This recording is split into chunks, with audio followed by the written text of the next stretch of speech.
So Ethan was posting some stuff.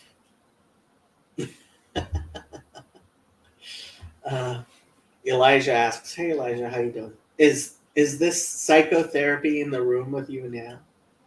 Um, so Ethan was talking about things that I think are important. Um, I don't think he was doing them very well, but I think that's because we don't do them very well. Um, and I think that's part of the problem with basically everything is we haven't been paying attention. We haven't been talking intelligently about meaning, morality, psychology, uh, philosophy, theology. Um, and frankly, the Twitter conversation was not good or um, in any way. I didn't think it was actually productive, despite the fact that I think Ethan was thinking about important things, and I think we were discussing important things. We were, in to some degree, talking past each other. Um, I put a link in the description to something stupid Yuval Harari said. Um, yeah, I realize that doesn't limit it. Um, so I actually I went and I listened to the full TEDx talk that it was from, hoping that maybe it would redeem it. It eh, in context, is it as stupid as just the quote? Not sure. Um, but on YouTube, what I wrote was, "This is what happens when your society degenerates to such depths that its intellectuals, quote, intellectuals, have only reached the concrete operational stage of human development that the majority of humans outgrow before they are teens." Um, I think most people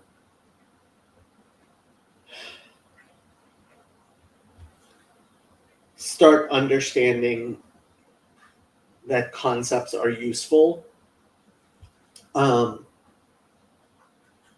when they're teens, as Piaget talks about. But our society has become so idiotically materialistic that our supposed intellectuals actually cause a degeneration to the concrete operational stage. Um, Harari is talking about. Um, Good morning, Dolly. You're welcome to join us for the conversation. Anybody who wants to join for the conversation. Um, Ethan is having dinner and he's hopefully going to be able to join us after dinner. Um, of course, it's real. Um, well, I mean, so Harari's argument was human rights isn't real because it's not physical. And his entire speech was even more idiotic because he, in a sense, was trying to do the postmodernist thing. It's super early in the morning. Um, Australians live in the future. It's the next day already. Um, although it's the future in other places already as well, but Australians always live in the future. What he was talking about is, oh, you're from South Africa, Dolly? I thought you were from Australia. Oh, she's South African. Dolly is South African. Are you from Joburg or Cape Town?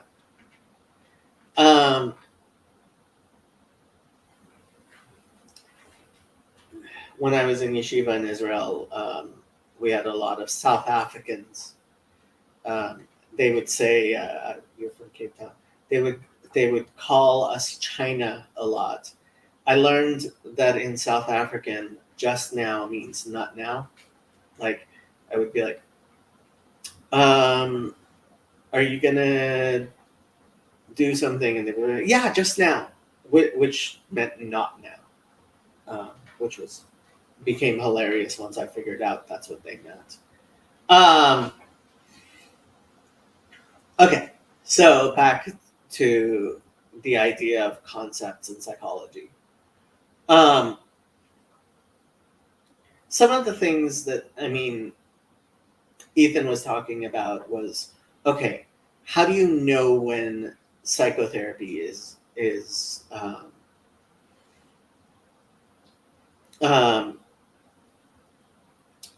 successful? And so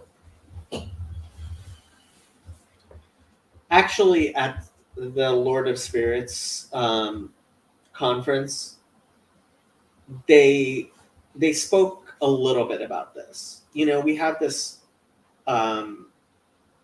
artificial separation between the physical, psychological, and spiritual, right? So let's say there's a physical reason why your hand hurts.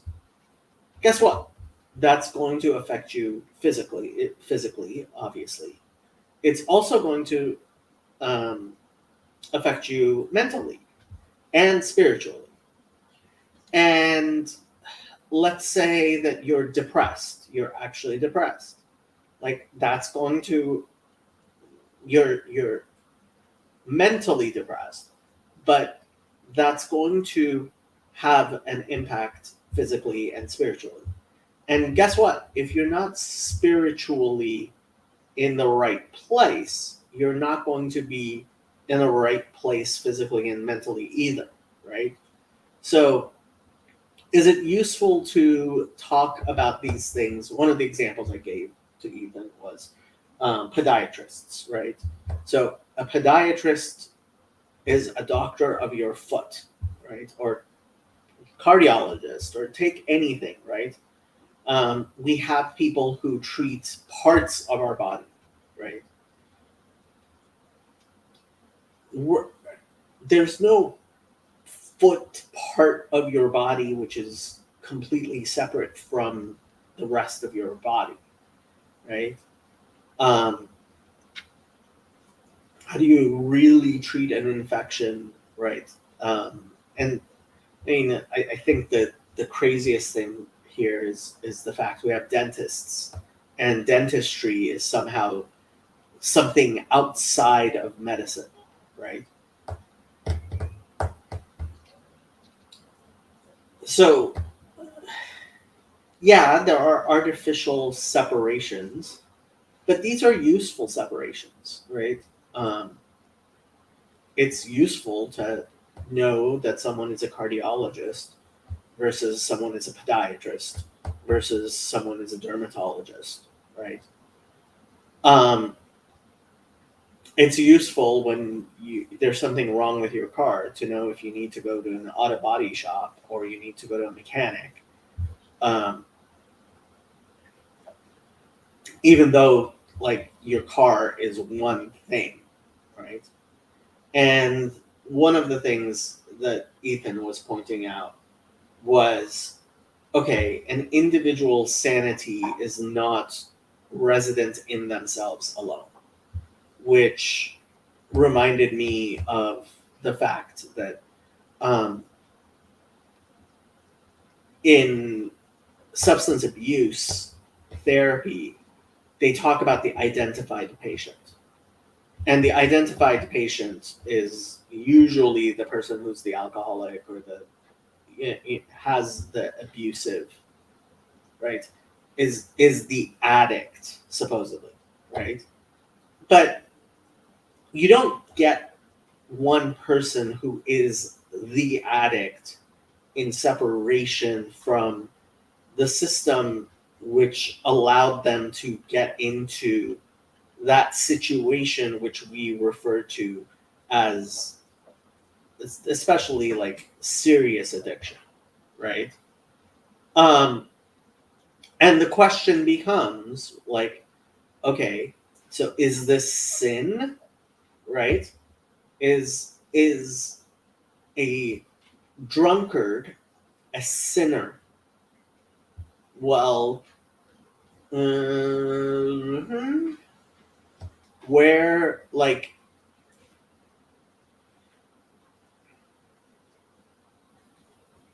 AA, the 12-step model, integrates religious um, themes and this idea of higher power and this idea of like, um, and there is repentance and right, and so like, is it sinful to drink alcohol, right?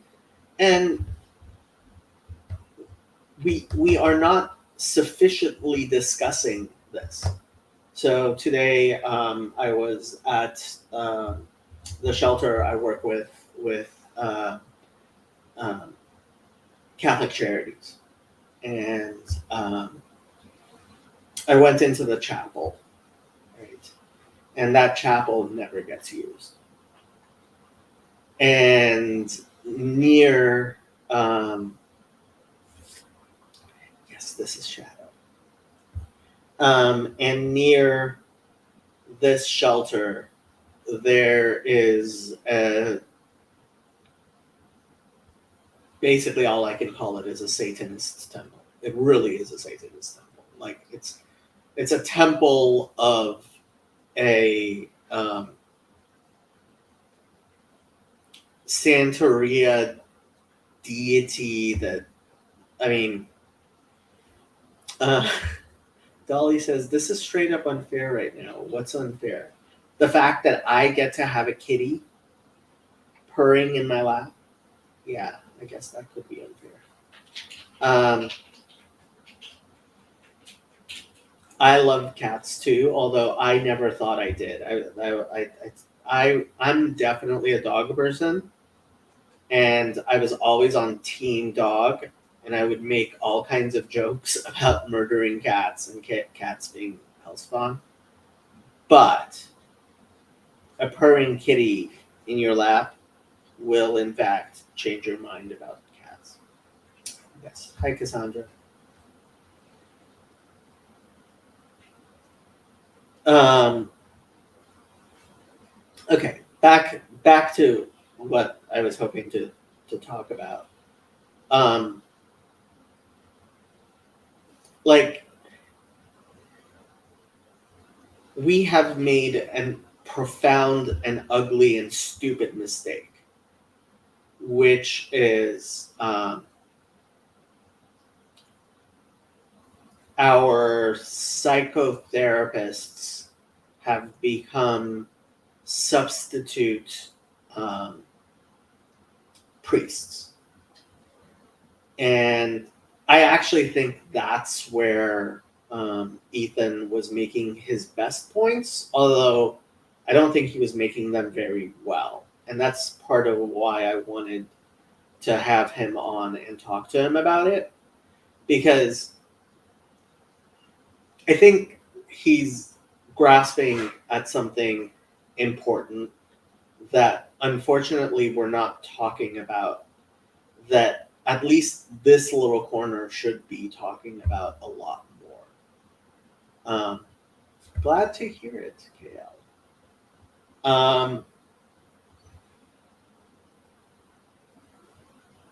I think the streams would be better if there were people here on here and I wasn't just. Oh wow, that's a hectic statement. Digging deeper into that is a good idea, I think.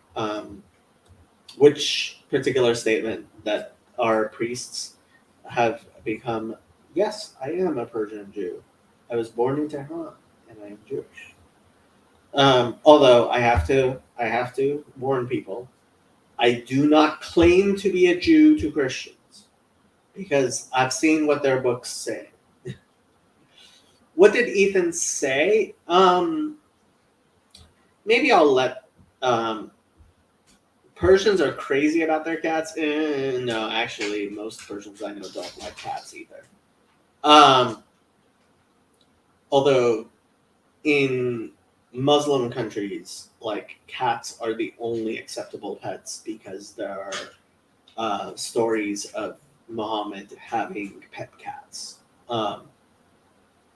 But that's beside the point.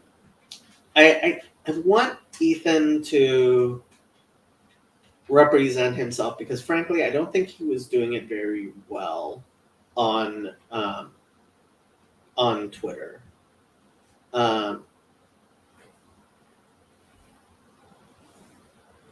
What do you want? Happy wants attention, people. I think she may be hungry. I gave you food not too long ago. You shouldn't be that hungry.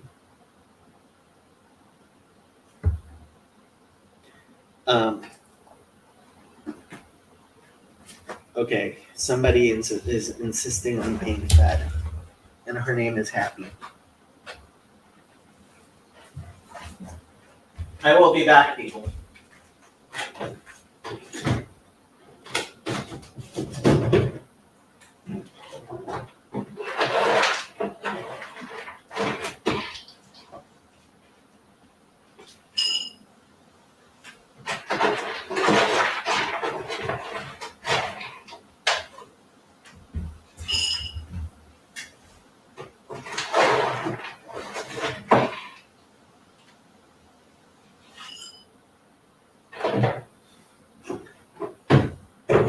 I really should open the new bag of dog food I just bought, but that's going to take forever. So I think I'm going to give somebody some treats.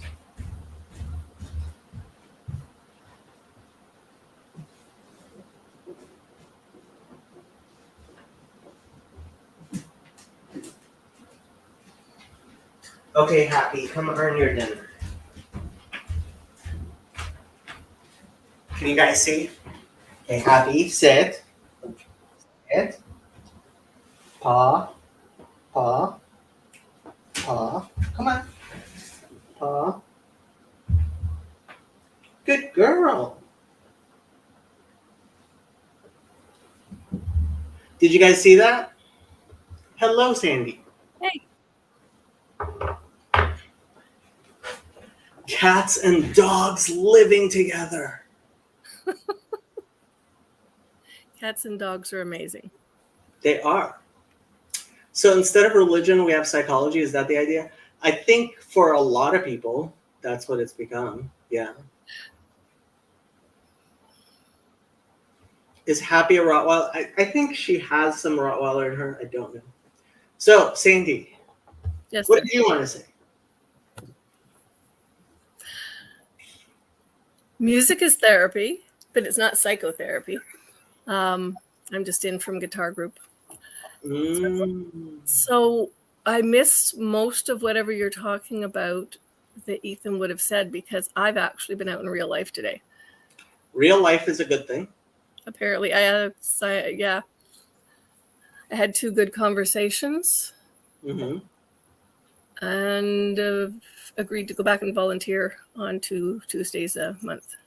Dolly wants to know if you painted the painting behind you. I did. Oh, wow. Not recently. That's from high school. There. Oh, where is it? It's very good. Slide it back out. Yeah, that's oil. Back when you were allowed to do oil paints in high school. They don't let you anymore. Really? Why? Fumes. Probably because of the cleaners. Really? Well, I don't know. They didn't for a while. I haven't been in high school for a while, so I'm not sure. Oh, they have to let. They have since invented water-based oil paints because that's not a conundrum. I think most people use acrylics these days, don't they? Yeah, you can. Yeah. I don't think we had acrylics when I went to school. It was watercolors, oil, pastels, charcoal, pencil sketches, things like that. Oh, and we had a loom. One of the girls was she was learning how to create. I don't know if it was like a wall hanging. Mm. Yeah.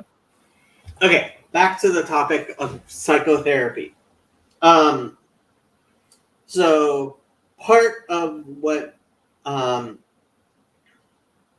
Ethan seemed to be saying is, why do you have to be so goddamn sarcastic, dude? Am I? I just said, were you? When was I sarcastic? I don't know. I missed it. I don't think I was sarcastic. Anyway. I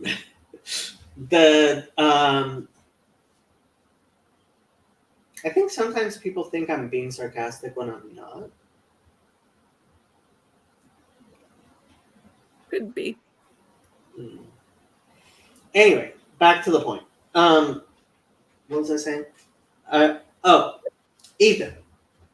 So Ethan was pointing to a bunch of stuff. I don't think he was describing it the way. Gage might jump in. Gage is actually on the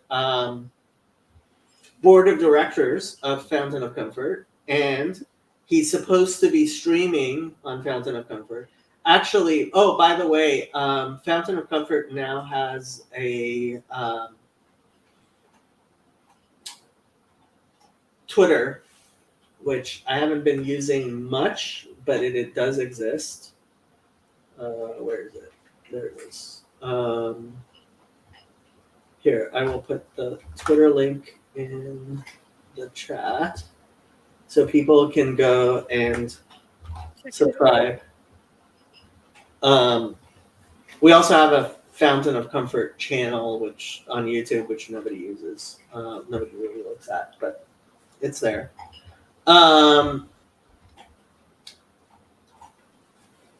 So back to what I thought I was saying. Okay. So you have somebody who is a drunk. Now, is that a mental health issue? Is that a behavioral issue? Or is that a sin? Yes. Good answer. Yes. So, I mean, it certainly can be a sin, but it's not a psychologist or a substance abuse therapist or a psychiatrist or a medical doctor that deals with sin, right? And we have this idea of, okay, let's say, God forbid, I kill someone, right? Then, if I'm being prosecuted in court, we go to a psychologist to evaluate whether or not I am fit to stand trial, and I can be found not guilty by reason of insanity. Mm-hmm. Right? Yeah. And okay, where exactly, why exactly is this psychologist like making a decision whether or not you are guilty of a crime? And there's a lot that goes into it, right? There's a lot of thinking that's gone into all of this and why we have psychology. And I think where it's broken down is because in the secular, we've tried to get rid of the role of the priest, get rid of the religious, right, in determining this is sin, this is evil. And to some extent, like, we are offended by the idea that someone who may be mentally ill needs to be exorcised of a demon, right? So, like, exorcism versus demon possessed versus like mentally ill, right?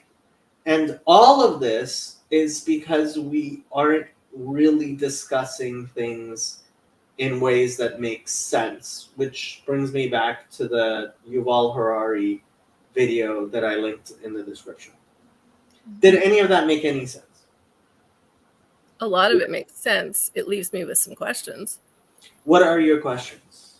So starting with the assessment, is the purpose of the assessment to stand in the place of the judge or the jury to say what the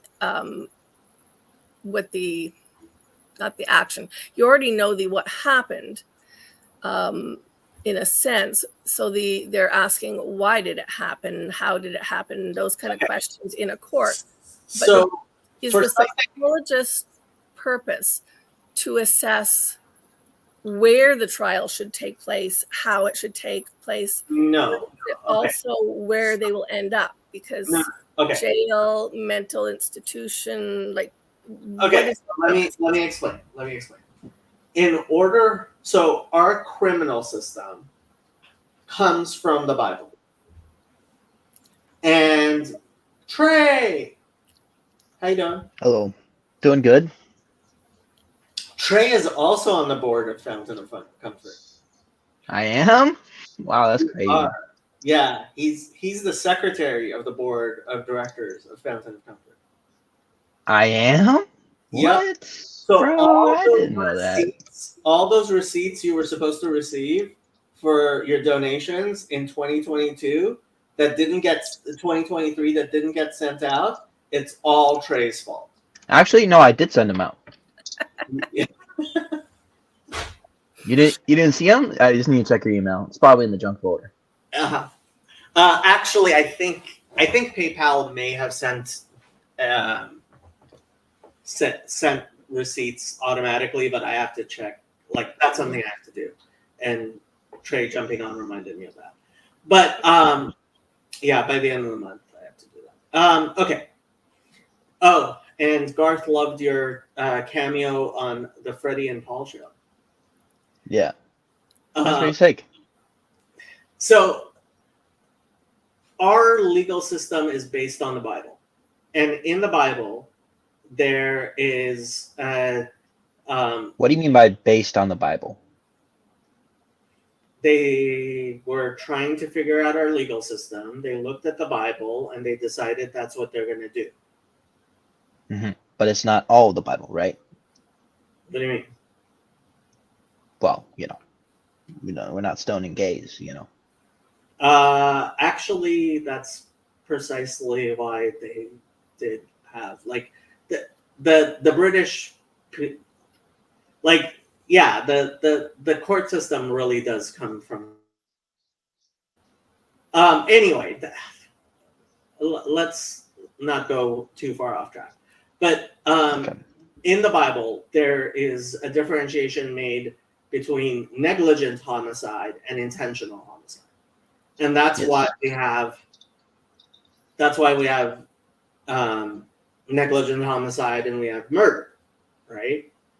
Now, so the way that's explained in the British legal system is every crime, major crime, has to have two components. It's what's called the actus reus, which is the actual act, which is something bad. And there's the mens rea, which is the evil intent, right? So if you don't have an evil intent, right? So you kill someone and you didn't mean to kill that person, there's no mens rea, there's no evil intent, so you can only be convicted of negligence, right? And that's a much lesser crime. And so what eventually happened were they distinguished between sane people who decided to kill people and insane people who didn't decide to kill people. So this actually happened in my building, the building I'm living in right now. Is The building. There was an old couple. He had Young couple. dementia, and she was taking care of him. And one night, in the middle of the night, he woke up and he didn't recognize her, and he killed her. Yikes. Yeah, putting him in prison makes no sense to anyone, right? So the question becomes, like, okay, is this someone who's insane, or is this someone who's sane and pretending like that's like we can't tell the difference between, okay, this is a bad person who decided they wanted to kill people, and this is someone with serious mental problems, right? We can tell the difference, but pretending like there's no gray area, like it's a actual line that's easy to like draw, that's also a pretense. Sidebar question then, because there was one of the things before the courts here at the moment is something from a few years back, where a number of people were killed by a van. I had friends who online were alluding to various potential causes for why the action happened and who the person was. But it was a young man with autism and a lot of anger issues.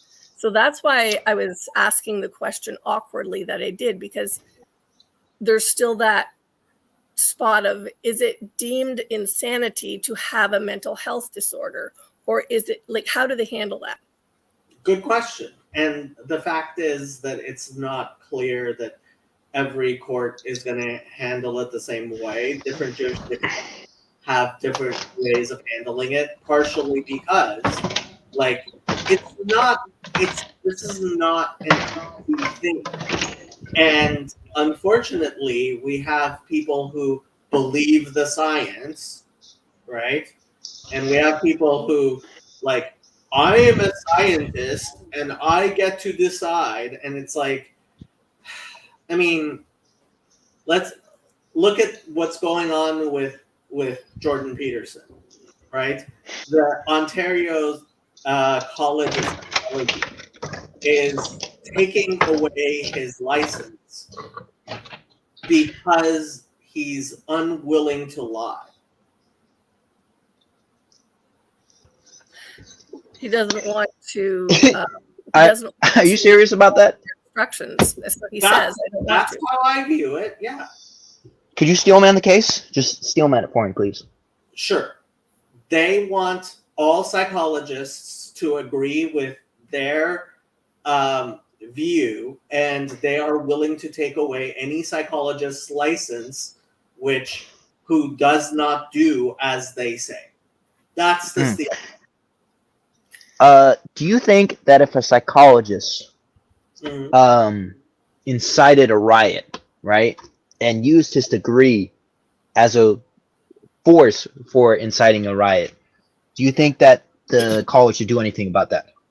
No, I think if that's illegal, then it should go to the courts like any crime, right? So let's say you take your car and you kill someone. Does that mean that the manufacturer of your car gets to come and take your car back? No. Let me give another example. Let's say that we have a bunch of cars, right? And there was a company there was like there was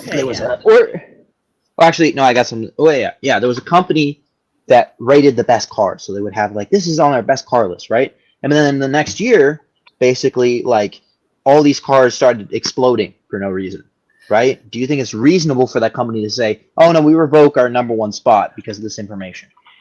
Sure. What does that have to do with your license, his license to be a psychologist? I'm not saying it's justified, but you're just kind of giving a bad steelman. Like, so is this justification?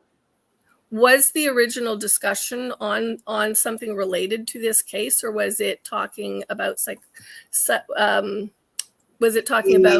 different?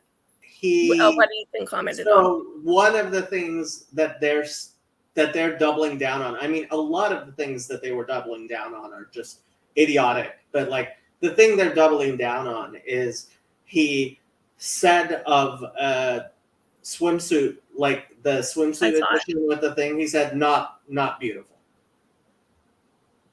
Like, to take away someone's psychology license because he tweeted something, like, it has nothing to do with being a psychologist. It has to do with them being fascists. It's pure fascism. That's all it is. My question, though, is this the topic that you started talking about from Ethan, or is this an additional topic inside that? It is related. The reason they have to be fascists about psychologists is because psychologists have become the new priests, and they can't have him not being one of it's exactly like if he were a Roman Catholic priest and he wasn't doing what the Pope was saying, because that's who our priests are now, is psychologists. As a clinical psychologist, he has to follow the theology that they have. I understand it to a degree, in the sense that even in my employment papers and things, there are certain ridiculous things that, they aren't ridiculous, but they kind of are, that you have to follow so as you don't end up with conflict of interest. But the way that it pans out is, it kind of makes sense, but it's so controlled that you're correcting things that don't need correcting so that you will correct the things that do. And so I kind of get. I don't understand what you're saying, Sandy. Pardon? I don't understand what you're saying. Like, so in the sense when. Hello, Rabbi. Hey, Rabbi Mullet. When you're employed, or when, like, if I'm a teacher, I have to go before an accreditation committee from that. Working in retail like I do, there are certain expectations. You can go to a labor board based on things, but there's always that somebody that involves your work. This doesn't involve his work at all. Like, this involved his work not at all. Okay, so then I'm going to leave that for now, because I want to know what these psychotherapy discussion was, or is this the psychotherapy discussion? Well, I mean, it's related. The problem, part of the problem is that we have not had the discussions around these things, especially I think we need to in this little corner. And because we haven't discussed these things, it's like all over, the discussion is all over the place. We don't have a vocabulary. We're not actually discussing things. And so there were several things which Ethan said, right? So for example, he was saying psychotherapy is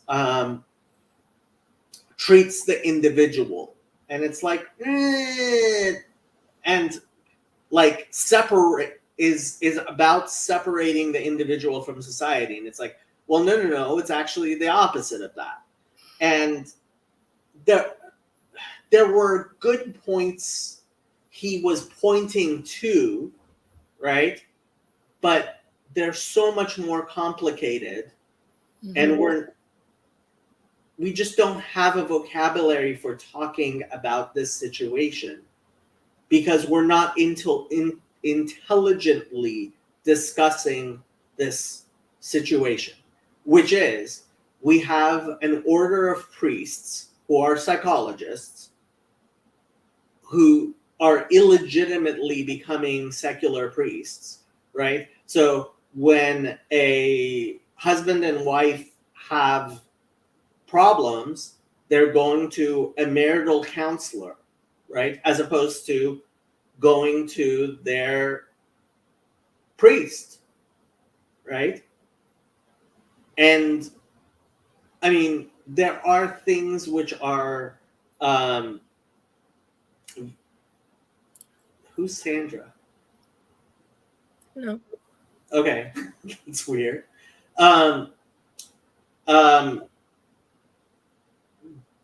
There's a like there are things which someone who is skilled in conflict resolution can help with, right? There are things which, so when I was thinking about Fountain of Comfort, right, I considered making it a religious organization. And I went and I spoke to my rabbi, and he said that's a terrible idea because a religious plumber doesn't start a synagogue that does plumbing.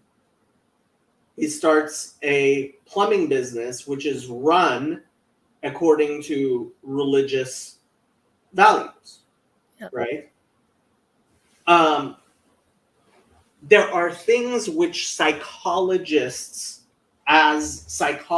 similar to doctors as surgeons, right, are capable of doing. There's things which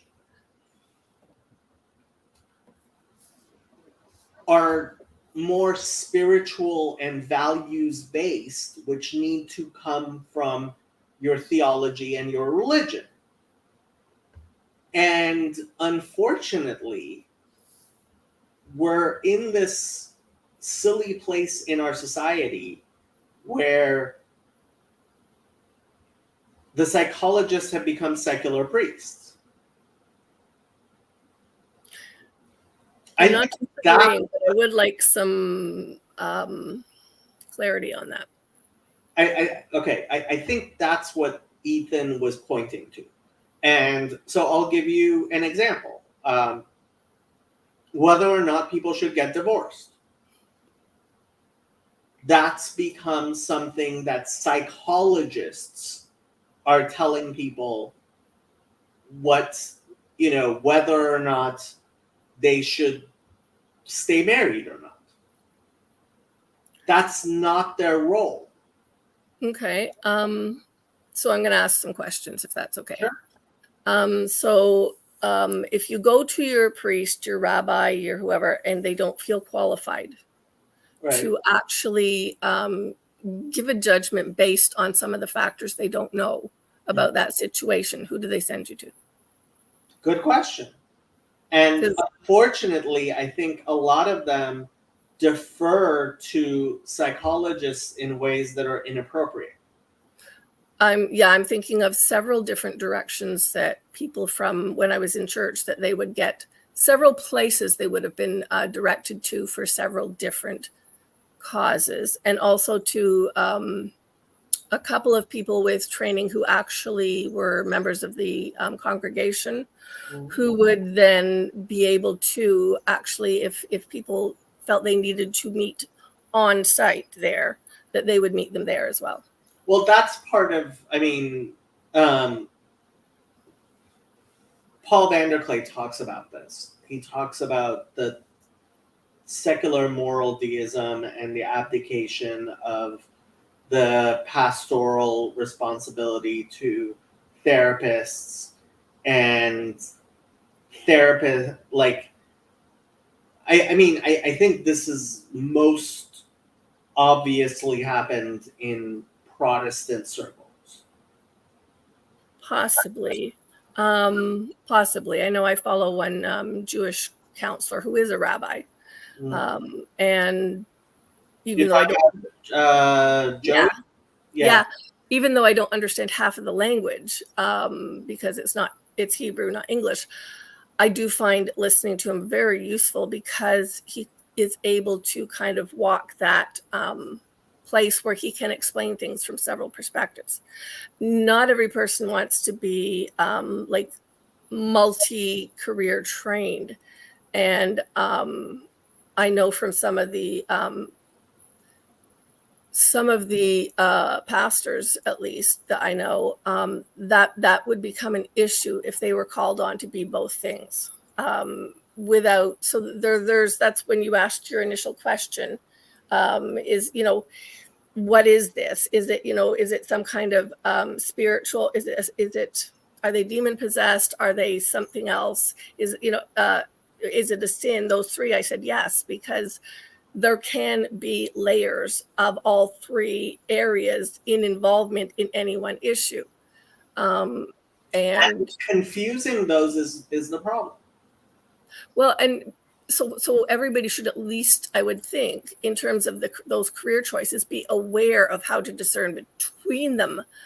But the point at which they interact, I would want to at least see some kind of team approach to some of these things.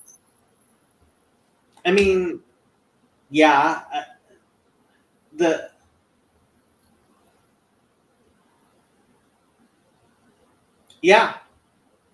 I mean, there needs to be an actual discussion of, okay, this is sin or it's not sin. And where the entire discussion goes off the rails is where people say, oh, you can, hey, there's Ethan. Ethan, we've been talking about you for almost an hour. Where the discussion goes completely off the rails is where people say the priest has no place in this discussion at all. And I think a majority of people say that, and they're just plain wrong. Yeah, that you can't. Yeah, I would agree. There has to be a place for whoever the religious guide is, whether rabbi or priest or. Right. It has to always, like, religion has to be at the top of the hierarchy. Your spirituality has to be in its proper setting and its proper place.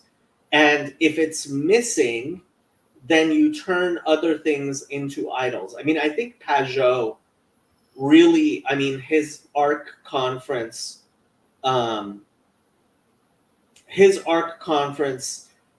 speech, like, really hit the nail on the head. And the question, like, okay, why is the ARC conference, like, what was going on at the ARC conference? There was art, there was religion, there was politics, there was psychology. It's being convened by Jordan Peterson, right?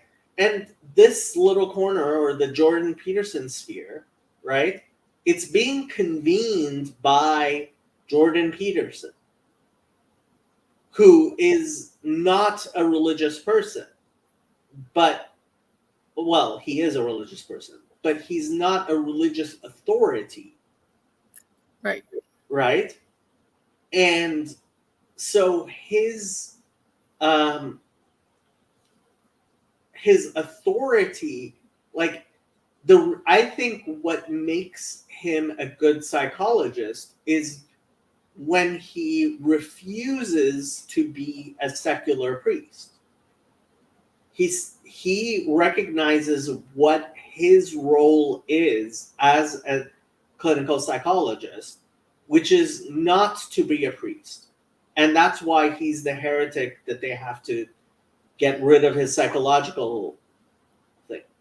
So in a sense, the fact that he recognizes what he is and what he is not is part of my point as to why I see some form of team approach being a much more practical thing, where you have people from the different spheres of influence in the person's behavior, whatever it was, who can speak to the component parts and determine what needs to be done about it. Yeah. I mean, as long as you actually integrate the religious into the rest of it, just like a medical doctor, right? Nobody, and I almost named this, I was trying to figure out how to name this stream. And one of the ways I thought of framing it is, should we close all the gender clinics? I don't think that would have taken people in the current, I don't think that from what you've pointed out, that would help in terms of getting people to listen to what you actually want to explain. I think you chose well. Ryan! Hey. How you doing? I'm all right. Sorry, I'm just trying to get set up. Yeah, I missed most of this, but I couldn't resist your clickbait title. See? You know? You're a counseling student, so you have to put a title. Oh, on my thing? What I can do it. Okay. But I'm gonna make all. Give me like the summary of what you've been talking about. So we've been talking. Okay, so Ethan was posting things on Twitter about psychology, which I think were hitting important stuff, important ideas, but he wasn't speaking about them very well. And I thought Twitter was a bad place to have the discussion. And I wanted, which meme was it, Ethan? Psychologist doesn't give a lecture series on the Book of Genesis. Except he does. Except he does. And that's, which meme are you talking about, Ethan? I am checking Ethan's. So are we talking about like the whole split between like secular psychology and religious, like? Oh, here, whatever. Here, this is the meme he's talking about. Let me pull it up.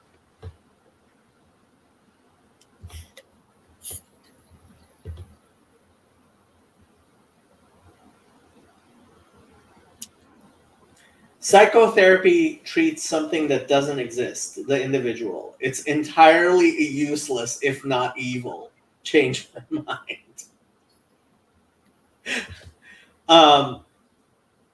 First of all, I have to say, psychotherapy, while it treats the individual, it can't treat just the individual. Like, you have the identified patient, yeah, but there's a reason why I think actually there's a reason why I actually think social work is the better of the various psychotherapy degrees, because people in individual, like, there is no, you don't have sanity as an individual. Your sanity is part of everything else. Yeah, I mean, okay, now you're strawmanning Ethan. Anything that blames your mother for anything is evil. Well, okay, can I, like, first off, what are we even talking about? Like, when we say psychotherapy, like, if I sit down and talk with a buddy who's having a hard time, and I'm not in like counselor mode, but I'm like, helping them think through stuff, and I'm not giving them the answer, I'm helping them grow in self-awareness a little bit. Is that psychotherapy? Is that bullshit? I don't think so. But like, obviously something is different when you shift into, now someone is paying me to do it. There's like very strict boundaries, and it's in this like really pretentious like tradition, right? But like, what's the actual distinction between those two things? I was trying to get at that point in relating to other career choices, and even in retail, where you have certain qualifications and ways you're required to behave, and it's about the normal plus the whatever the job description requires of you in performing that.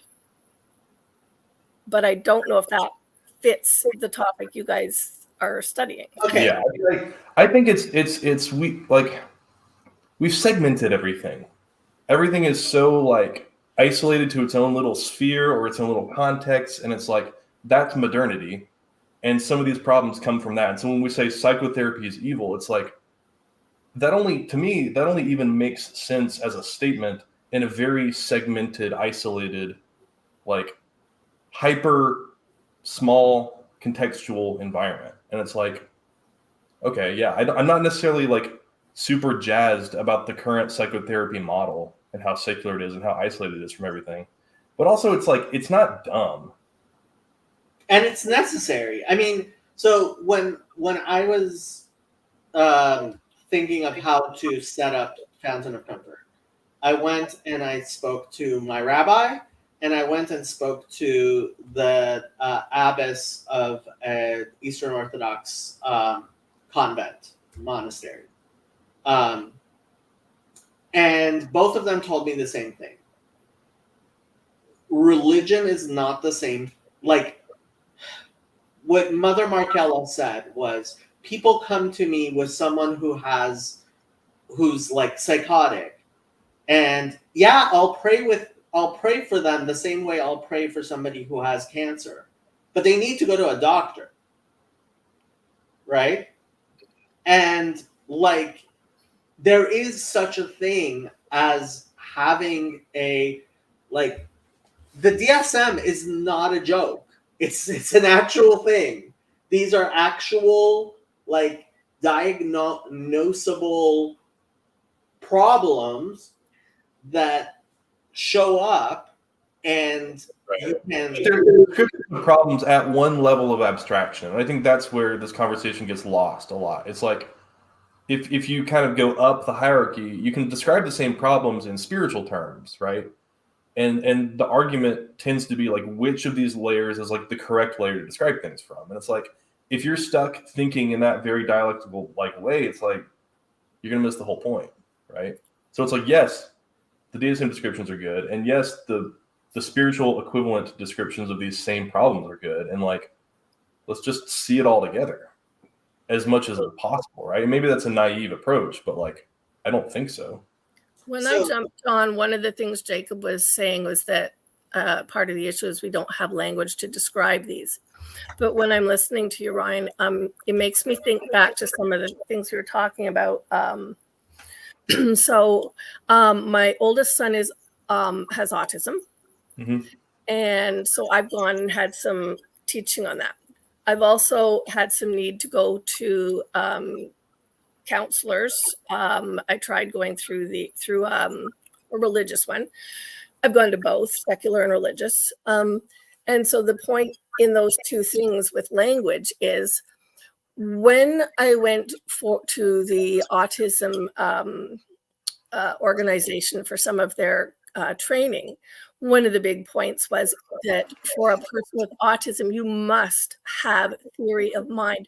You must be able to anticipate and read a situation so that you understand what's going on.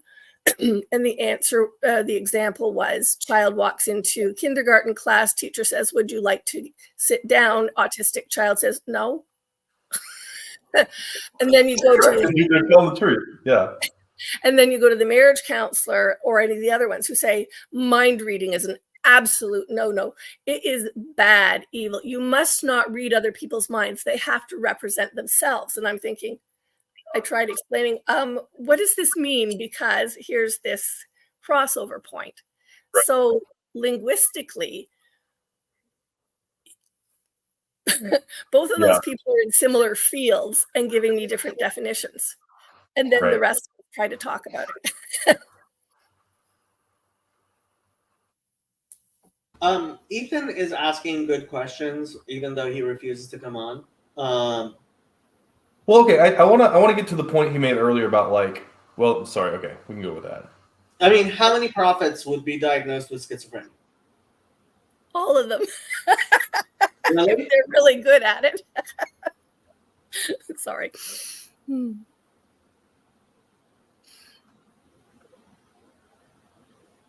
I remember seeing this meme about the Desert Fathers like a year ago or something. That was basically the same point. It was like, yeah, basically like the Chad meme of them like, I have so many eating disorders and schizophrenia and stuff, right? But then these monastics have produced some of the greatest works that have been, extremely influential for my life. So yeah, I mean, it's a good point. It's like, what is our vision for what healthy is and what unhealthy is? Because that's your frame. And if your frame is, the kind of modern secular, like, well, I just want to, I don't know, I want to feel good all the time. I want to have full autonomy. Okay, that can be your frame, but it's going to lead you to certain results. I mean, you're basically like, where we end up with this conversation is, in my mind, is like, where are you starting? Like, what's your telos? What's your vision? What do you think is actually the point of all things? Which are religious questions.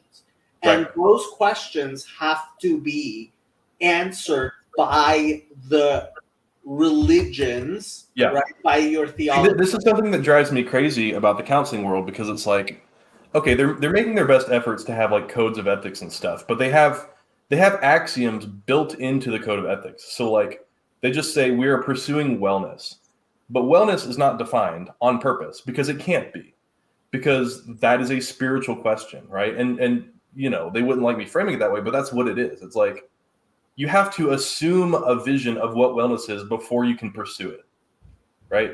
And as a culture, or as a multiplicity of cultures, we can't agree on what wellness even means, and that's where we're at. And it doesn't seem like a solvable problem until you have a unified vision of like all things. Right. Well, but then people are blaming psychology for the fact that religion and theology have failed to do their job. And I mean, again, I think, when it comes down to ethics, right? So in university, where do they study ethics? In the religion department, right? That's where ethics resides as a discipline, in the religion department. Except when I was at USC, the religion department could have everyone in it except people who were religious. Which is weird, because the only ethics thing I took, which was just part of a BA, was moral philosophy. And they were talking about it. Right. But how do you talk about that without a religious framework? Our problem is the fact that theology has failed, and we're trying to replace it with all kinds of idols, which includes psychology. Right. Psychology has become an idol and people are blaming the idol as opposed to the fact that we have no religious frame, we have no theology departments to speak of. I'm still thinking. Yeah, I mean, I think of that little anecdote from Nietzsche, the madman. It's like we've killed God, and now we're just kind of spinning, and there is no center. We're unchained from the sun, and it's like that's where we're at, and so everyone just tries to grab onto whatever they see, like whatever's right in front of them. It's like, I mean, yeah, it's inevitable. Like we did this to ourselves, Yeah, We're we reaping the know God, and So, yeah. how do you help people who don't have a framework of religious language? Like I gave you an example from two aspects of, like various people that would work with, the autism guys would work with through the DSMV. I'm not sure where the marital counselors come in with that. But counselors in general, unless people bring up the topic of religion, Yeah. and if you don't have good language, like It's even beyond that, Sandy. Like, but I'm starting there. Ethically, we're not supposed to treat someone's religion. Yeah, Well, We're not supposed you're really good at it. You can get them to talk about it. we're supposed to help them pursue spiritual wellness, which, well, maybe, I mean, honestly, maybe your education is different than mine because you're doing the social work thing. But like in my counseling education, it's like we're not supposed to impose values, but we are supposed to help them become more aware of their own sense of their own spirituality. Sure, Right. but they Very have subjective to things, have obviously. spiritual direction, which we cannot give them. Right. That's not our job. Yeah.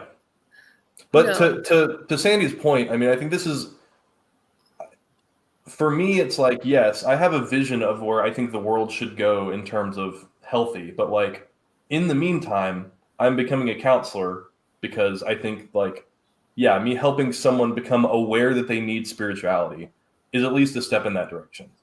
And so I can appreciate these really idealistic visions of people like Ethan, but it's like, I think you're wrong if you just like refuse to do anything because you have the vision and we're not at the vision. Like, okay, well, let's take a step in that direction. A step in that direction is, man, let's help people like become a little bit more aware that maybe they actually need spirituality. Maybe it's not a great thing that we killed God, And like, Yeah, but that's not the place. I mean, okay, our society needs to recognize that's not a good thing. Now, individuals who are having problems because they don't have spiritual direction and a symbolic framework and an actual framework of values, right? Okay, a counselor can help, right? Like, make clear to you that you have a problem. Yeah, but it is by no means the solution. It's not anywhere, and it's not anywhere close to the solution.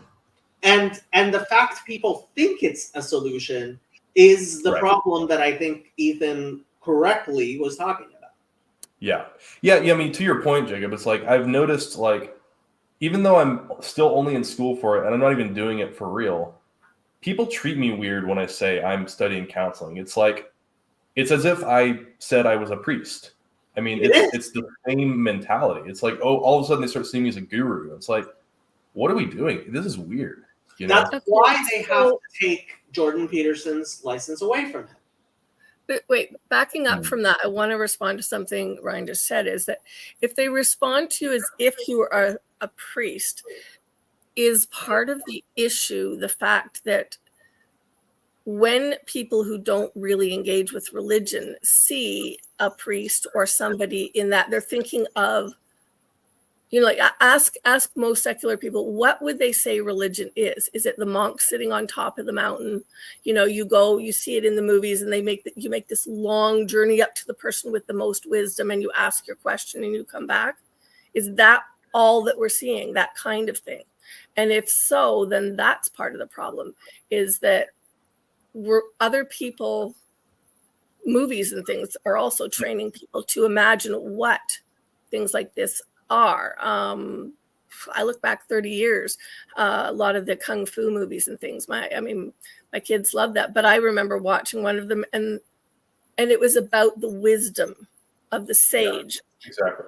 But the wisdom of the sage is not the same thing necessarily. It is related to religion, but it isn't the priest, the rabbi, it's something else. Like, is it like me trying to have the conversation across lines of what does mind reading mean?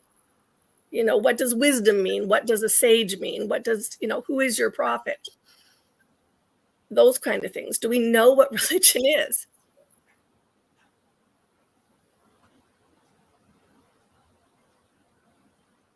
Yeah, I mean, to your point, I think it is. It's almost as if people long to have someone that they trust, someone that they perceive as wise, that they trust, that they can go to for help seeking transformation or the good or whatever they happen to be desiring.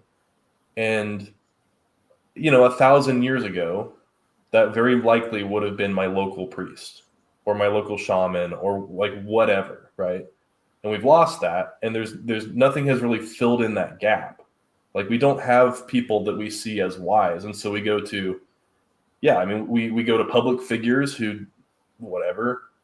We go to our local, our local shaman, which is my counselor, But now it can be anyone anywhere in the world, and so I can, go to a guru in Florida virtually, and so it's like now we're kind of going up and up and up, and like still seeking wisdom and thinking like, oh, now I can expand my search even broader and become even more hyper specific in like the ways I'm searching. It's a very odd situation. It's become completely decontextualized. It's like a decontextualized search for wisdom or for a wise guru. Garth says, I will say having a girlfriend is great therapy. No, I mean, I think the problem, which Ethan very clumsily, I have to say, Ethan, but very rightly is pointing towards, is there is, like, we're looking towards psychology for the wrong, like, for things that psychology cannot, does not, will not provide. And that's a huge problem. At the same time, I mean, there's a reason why I keep on pointing people towards Vervaeke, because Vervaeke is the one who says, oh, if you're coming to me with all of these psychological problems, I will tell you that they all manifest because because our spiritual religious framework is bereft of actual wisdom and truth and beauty. Mm-hmm. And he's right. And that's why, like, despite himself, despite the fact he very much does not want to, he's he also a counseling student. Gage is also on the board of directors of Fountain of Comfort. How's it going? And yeah, we're looking in the wrong place. We're looking in the wrong place, and I don't know what else to say about that. Yes, Gage. I just hopped on, so I'm not exactly sure where we are in the conversation. I had a phone call. What's the... Cue me in a few sentences. Okay, what I have been saying is there's a lot of people who we obviously have a problem. We have a mental health problem. We have a societal crisis, which includes a mental health problem. Right. Many people are looking towards psychology for the answers. Right. And it's the only answer that I think psychology has properly given is you're looking in the wrong place. That's fair. I mean, so this, just speaking personally, this was something that I struggled to kind of grapple with personally when deciding whether or not to kind of go into this field, because I was kind of, do I go this route and kind of play the official clinical game to do what I, to try and help people, or do I feel like it's best to avoid that? And that wasn't an easy decision for me. And I could, if people are curious, I can talk about kind of the complexities of that. But I did end up doing it, partly because I think there's a very unique opportunity right now. And I know, Jacob, you talk about this, that there's very much feels like there's this moment, occurring in the mental health field right now that I see weird correspondences between, obviously there's nothing like literally directly corresponding, but like between what's happening in TLC and what's happening on in the mental health field. And Oh no, so, hold on. The Claudine Gay getting fired from like Harvard University's president, like being fired, like the repercussions in the psychological field is Right. huge. Yeah, right. And largely because she was a complete fraud as a social scientist. And psychology, in a very real sense, is the pinnacle of social science, but it needs to be grounded. So, okay, I had several questions I thought I could start this discussion with. One of them was, is a drunkard mentally ill, has a problem, or is he a sinner?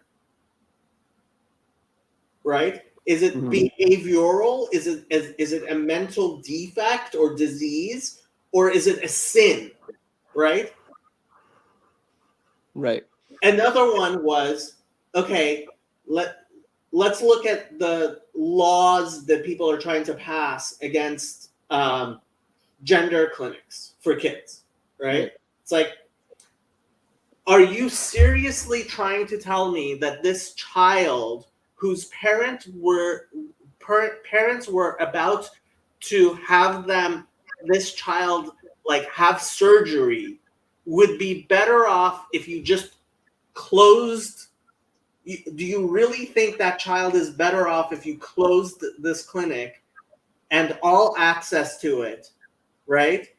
Then, like, oh, hold on, we have a problem here. Like, the doctor thinks the proper solution here is to give. He did come on. Is to like chop this person's gonads off. Well, okay, so like the issue here in my mind is that like we foolishly see things as too linear. And I'm not trying to make like a Marxist argument, but things are systematic. Like I have a software product and it's a mess. Why is that? If you're looking for one thing to blame, then you're a fool. Like, then you don't understand the problem, because the problem was a manifestation of a whole bunch of different factors playing in tandem with each other over time, right? Like, yes, there were bad architects 20 years ago, and that led to where we are today. And yes, there have been people who haven't understood the code, and so they pile on worse and worse code over time. Like, but it's like these things are all playing in tandem with each other. You can't just point to one thing and say that's the problem. And if that's what we're trying to do with this whole mental health thing, then it's like you don't get it. Right? So like, yeah, it's a sin. And yes, the mother contributed. And yet, like, all these things are all true at the same time. Right? And if you're looking just to say, like, well, that's the one thing, no. Ethan, speak. Don't implicate the mother. If you implicate the mother, you're evil. There are times when there's I don't care. It's non-negotiable. Why? Oh, mothers are never wrong? They are never wrong, as far as you're concerned. That's completely silly. That's silly, Ethan. So okay. Well, sorry, I want to understand, like, what Or sorry, go ahead, Sandy. No, it's okay. You can ask him. I'm going to still be a mother in 5 minutes. I wanna understand exactly the point you're trying to make, Ethan, because I think I just made it. Mothers are never wrong. It's clearly wrong, and you're clearly a fool if you mean that literally. I mean it literally. Okay, so there's no point in I'm happy. I'm content with being a fool. Okay. what happens when the mother is wrong and you She's don't not. allow the opportunity for her Then to the child suffers. be part of apology? The child suffers. If we're going to accept this absurdity that the mother is wrong, then the child suffers. So my oldest has autism. Used to be called, blamed on the mother because she was obviously a frigid mother and could not relate to the child. Happily, they So have did somebody moved on. tell you that? Pardon? Did somebody tell you that? Not as a diagnosis, no, but it was still a phrase in at least accessible parlance back in the day. And then, the mother is never wrong. The mother is never wrong can be destructive to the family unit in the sense that it doesn't give a woman who has children the potential to have some breathing space, to be an active person, and to teach her children from that place where she has the potential for failure and to show them how you can work through failure. I've had my sons absolutely adore me, but I have had those conversations with them where I have said things like, "You remember when I said this?" Can I pause you for a second? You can. I'm going to use a word you want to hear because I was going to say, in this, I wasn't necessarily wrong in what I said, the specific what, but the manner in which I dealt with it, that was wrong. Okay. I have to be allowed that freedom or I can't have that relationship with my children. I'll say this. You can be wrong, but a mother can never be wrong. I'm still trying to understand what exactly you mean, because you're clearly not saying that a mother can't sin. There's no objectivity to a mother. It's a relationship. Okay. See, that's progress. Yeah, this is what I want. This is why I'm bringing up examples, because I want to know. Because I also had a mother. She died last year. No, oh my goodness, she died in 2022. When I was young, there was no proper relationship with her. My parents did this weird divvy up the kids thing. I was my dad's kid. My sister was my mom's kid. That is wrong. She was wrong in participating in that. So even though she was still my mother and I loved her as my mother, which I think is what you're getting at in one way, until we could both come to a place where we could talk about the ways in which some of our choices and the ways we were being who we are and my relationship as a daughter, her relationship as a mother, unless we could get to that point, we couldn't really bring our relationship into that place that earlier in sense of religion, which is one aspect of this discussion. Jacob mentioned beauty and truth and something else. Our relationship in the last 10 years of her life was so much bigger and better than it was in the first, 60, 50 years of my life, because we allowed ourselves to have that discussion, to be vulnerable to each other. If you aren't wrong, you aren't given permission to be vulnerable. And very much from a woman's perspective, I mean, I would hope you would say the same thing as for a father as well. But the thing is, whether you're a mother or a father or whoever you are, you have to be allowed to be wrong. Who's okay? Who's admitting the guilt? Is your mother admitting the guilt, or are you admitting the guilt of your mother? Give me a little more. Well, it sounds like what we're talking about is Ethan is saying that, Sandy, you have your perceptions of your mother, and you're operating entirely within your perceptions of your mother, but that's not the same thing as your mother. And is that part of what you're getting at, Ethan? there's a difference between you there's a difference between you admitting the guilt of your mother. Let me okay, I need to be careful with my language. There's a difference between you asserting the guilt of your mother and your mother confessing her guilt to you. And Blaming- within that, okay, one so- other question would be, Hold on. how do you come to Sandy, that? Sandy. I'm trying to enunciate what Ethan is saying, which I agree with, which is there is this idea of you going to therapy, and I have to say, like, this is a very stylized and television version of therapy. And you learn to be like, oh, my mom did X, Y, and Z, and that's why the world sucks. And if I blame my mom, right, then that's vindicating me somehow. And, well, first of all, I don't think that's how good therapy works at all. I think that's television therapy. But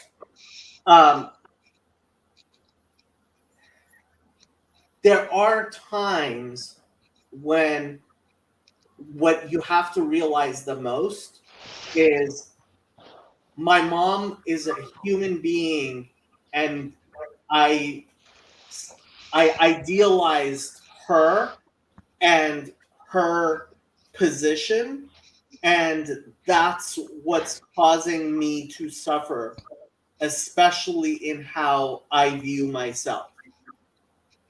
And that's something that's real, that happens. Mm-hmm. Yeah, I've heard that. And I think it goes to the place of people determining what is real. And that was on the other side of what you just said, Jacob, why I said you have to also allow for mothers to be wrong. And putting it from my perspective with my sons, giving them permission at points to point out places where, and maybe it is as a person and not the role of mother, but wherever it is in the equation, I think when we give each other permission to define some of those things, there's some health to it. At least there was in my family. If a mother asks of your forgiveness, you may forgive her, but you can never demand her. You can never demand that she repent or that she reconcile with you, ever.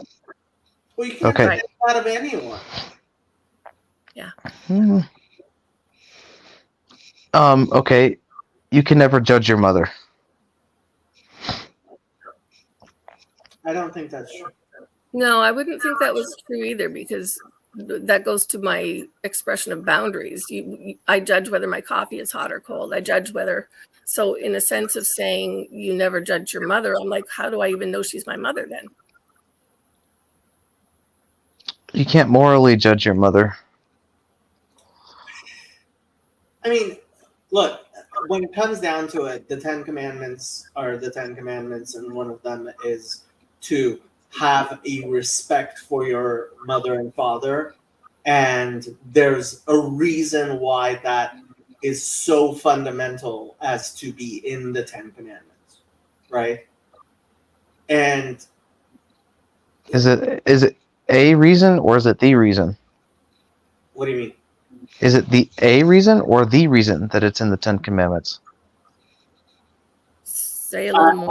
I don't think there's only one reason Okay. why anything is. Okay. All right. I just wanted to make sure you weren't reducing it to a reason that is knowable to you. No. Okay. But the fact is that from what I have seen, and I'm very much at the beginning of my career. I've only dealt with a few tens of people. Even from what I have seen, far more times has it been a problem that people are unwilling to recognize the humanity of their parents and to get past the bad behavior or judgments of their parents than the opposite. It's harder for them to get past the bad judgments of their parents than the opposite. Yes, I think Gage has seen it as well. Who cares? Who cares about their bad judgments? It destroys people's lives to internalize bad judgment. If your mother told you you are a failure and you internalize that, you will live it out. And people do, including people in the homeless shelters that I deal with. I have fallen into that trap in times and ways, yeah. I just want to try to flesh out what Ethan is saying. Like, I know this is an extreme example, but I think it'll get to the point. Like, a child is like left in the basement, barely given enough food and water their whole life to survive by the mother. Later on, somehow this child escapes, grows up, learns to kind of function in the world. But the mother's not wrong. What does it mean that the mother's not wrong? I hate these stupid hypothetical situations because it's sneaking you into it's tricking you into a position of into an inappropriate position of suggesting or accepting the fact that your mother could be wrong, or questioning your mother. So what would help you? Situations. I have clients that Mhm. could share similar situations. I mean, Yeah. there's horror stories. I don't think that's a hypothetical, what Ryan just explicated. These are things we actually, we actually see situations. I have seen several people whose mother instilled in them that they are a failure, and they spend the rest of their lives enacting that role because that is what they think their mother and oftentimes they're right, their actual mother expected of them to be a failure. And without escaping that person is going to spend the rest of their lives being a failure. How are you measuring failure? They're measuring failure. That person sees themselves as a failure and goes about living life in a self-destructive. So you're blaming the failure on the mother. Not exactly. So like, I went out to Guitar Circle tonight for the first time in ages. I don't practice my guitar. My sister took music. I do art. I wanted to play guitar when I was in my teens, and she got me a $69 Eaton, which would be like your Walmart guitar, and it wouldn't stay in tune. I went home and reported that from the teacher, and she's like, you play on that or you don't play at all. This is like 5 decades later. Well, maybe not that far, but it's like decades later. And it still costs me emotionally every time I pick that guitar up and play for 5 minutes. And I have no logical reason why. That's an actual example. My sister and I have talked about this. And I could be blaming my mother for some things. But some of the things that I have forgotten because of some of those things, my sister remembers. And she will say, I don't know why mom X, Y, or Z. I don't know if my mom knew why she X, Y, or Z. I really don't. But that is one, like long-term, decades later, oops, sorry, you back? Like that's like the decades later irritant. It's a stuck place in my life that irritates the heck out of me.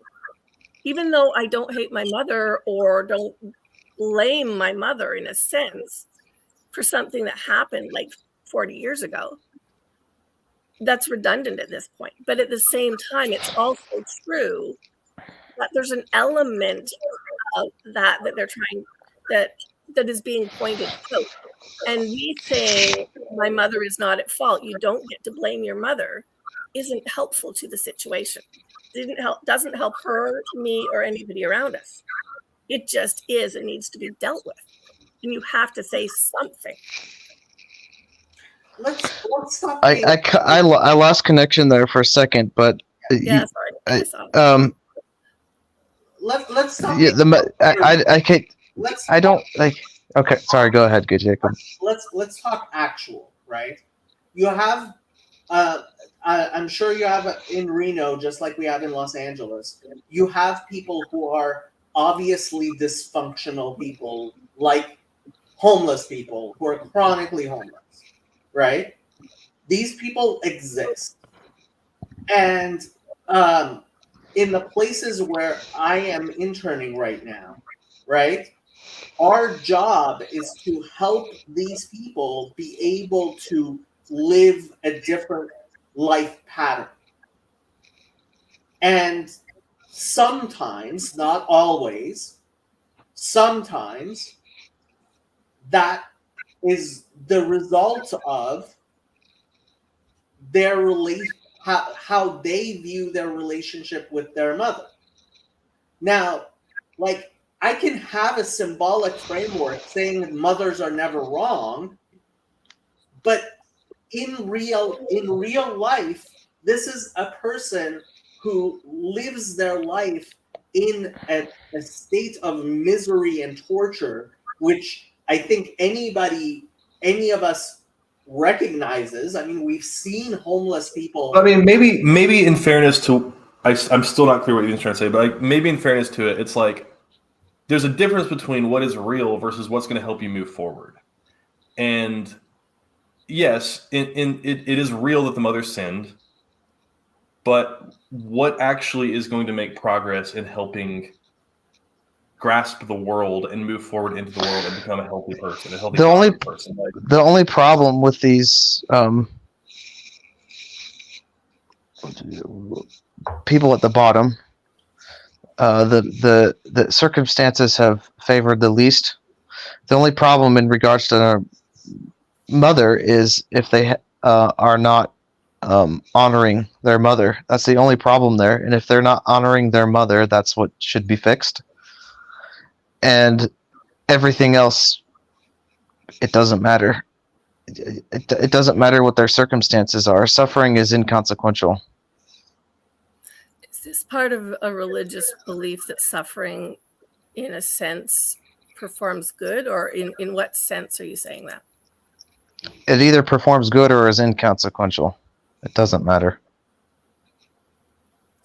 You're approaching this from a very a priori, like it's not pragmatic and functional at all. Pragmatic in regards to what? In regards to, okay, there are certain things and ways in which we can treat people who are homeless and 6 months down the line see what the result is in their lives. Okay, right? Sure. There's nothing wrong with that. Okay, so as long as you're not blaming the mother. So why as long as? Because blaming the mother is wrong. Why? Because God told you. He did? Mm-hmm. When? On Mount Sinai. Except for the fact you have so many stories in the Bible where the mother is a bad mother.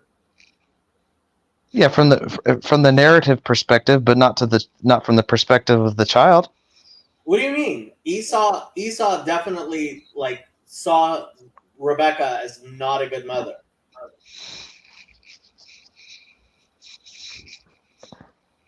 Like this, I mean, the Bible itself includes many stories of bad mothers.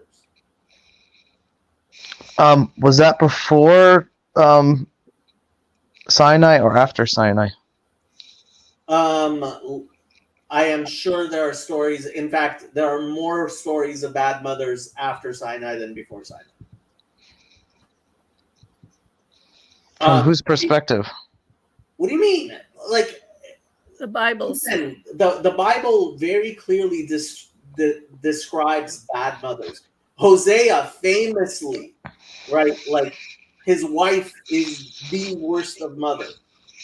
Maybe this will help. Your mother is never wrong.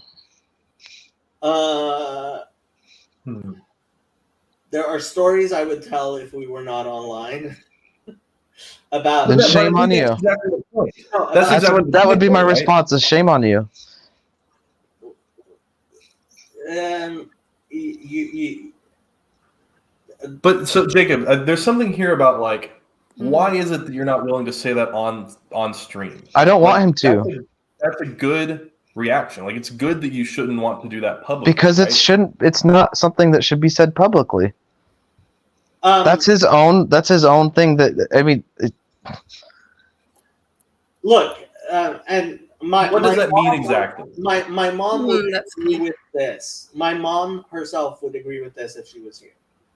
There were times when the both of us realized that she was a young mother in a very horrible situation, and me not realizing that, and my sister not realizing that, and my mom herself not realizing that, was the cause of suffering for all of us. And being able to recognize and accept that, like my mom now is not the same person she was 20 years ago at all, in any way, right? And who she is now is a much better mother. Now, if I could not accept that, if I could not accept that my mother now is a better mother than my mother 20 years ago or 30 years ago or 40 years ago, then that would be worse than anything about recognizing the faults of my mother, which I It's not. It's not a. What would you say? It's not a binary thing. It's not your mother's not placed on a. What do you call it? On a graph. She's not placed on a graph where there's. I don't. The term's lost to me. Where there's negative and positive numbers. That's not how she's regarded. There's more.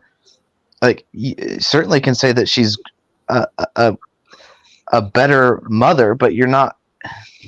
She's not unidimensional. It's not just one measurement of one thing. She's a multiplicity of all kinds of things, right?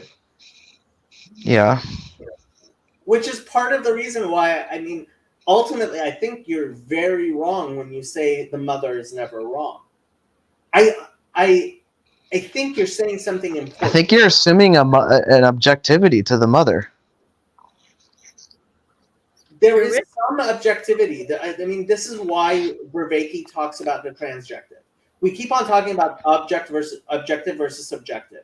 And the fact is... Well, I think that's one different point. Like earlier we talked about, like, it exists in the relationship. Like, whatever we're beefing about is not in me or in the mother. It's in our interactions. And in each of those interactions, there's an uncountable amount of stuff. And if I'm going to choose to fixate on certain things and not other things, like, that means something. Is that part of what you're getting at, Ethan, or is that maybe? I don't even know if I like transjective because it's still the same framing, which is inappropriate. It's just a sum of the two opposites. It's like somewhere in the middle. So on Mount Sinai, It's placing it's still it's still placing it within somewhere that you can contain it. Like, Really? Transjective is not the median. No.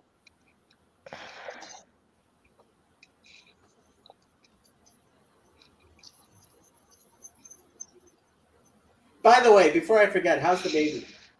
he's great. You should send baby pictures. I sent you a card for Christmas. Did you get it? It must be somewhere. You did you send it to my house or to my office? I sent it to the address you gave me. Why did I give you an address? Let me check. You sent it. Ah, yes. Okay. Then I must have gotten it, but why did I? Huh? So, okay, I like what you're just getting at. I think, Ethan, with like, there's this sense that like, if we're trying to act like we can fully know everything, like in some sense, me trying to psychoanalyze what my mom did to me is an attempt to have a view from nowhere where I see it all perfectly and objectively, and that's not possible, right? I think I can agree with that. I think it's still a little too dramatic to then conclude that I can't acknowledge fault where there was fault. But I can also accept that maybe there's not as much value in doing that as we want to pretend in this current cultural moment. I don't know. I'm probably just a broken record at this point. Your mother doesn't answer to you because Sure. she's your mother. Your father also doesn't answer to you either. They answer to Right. someone else. They may answer to their own parents or someone else that's above them. And so then But the they'll question never is, answer like, to you. Are we attempting to get someone else to repent? And if that's what someone's going to therapy for, then they need to shift their perspective, right?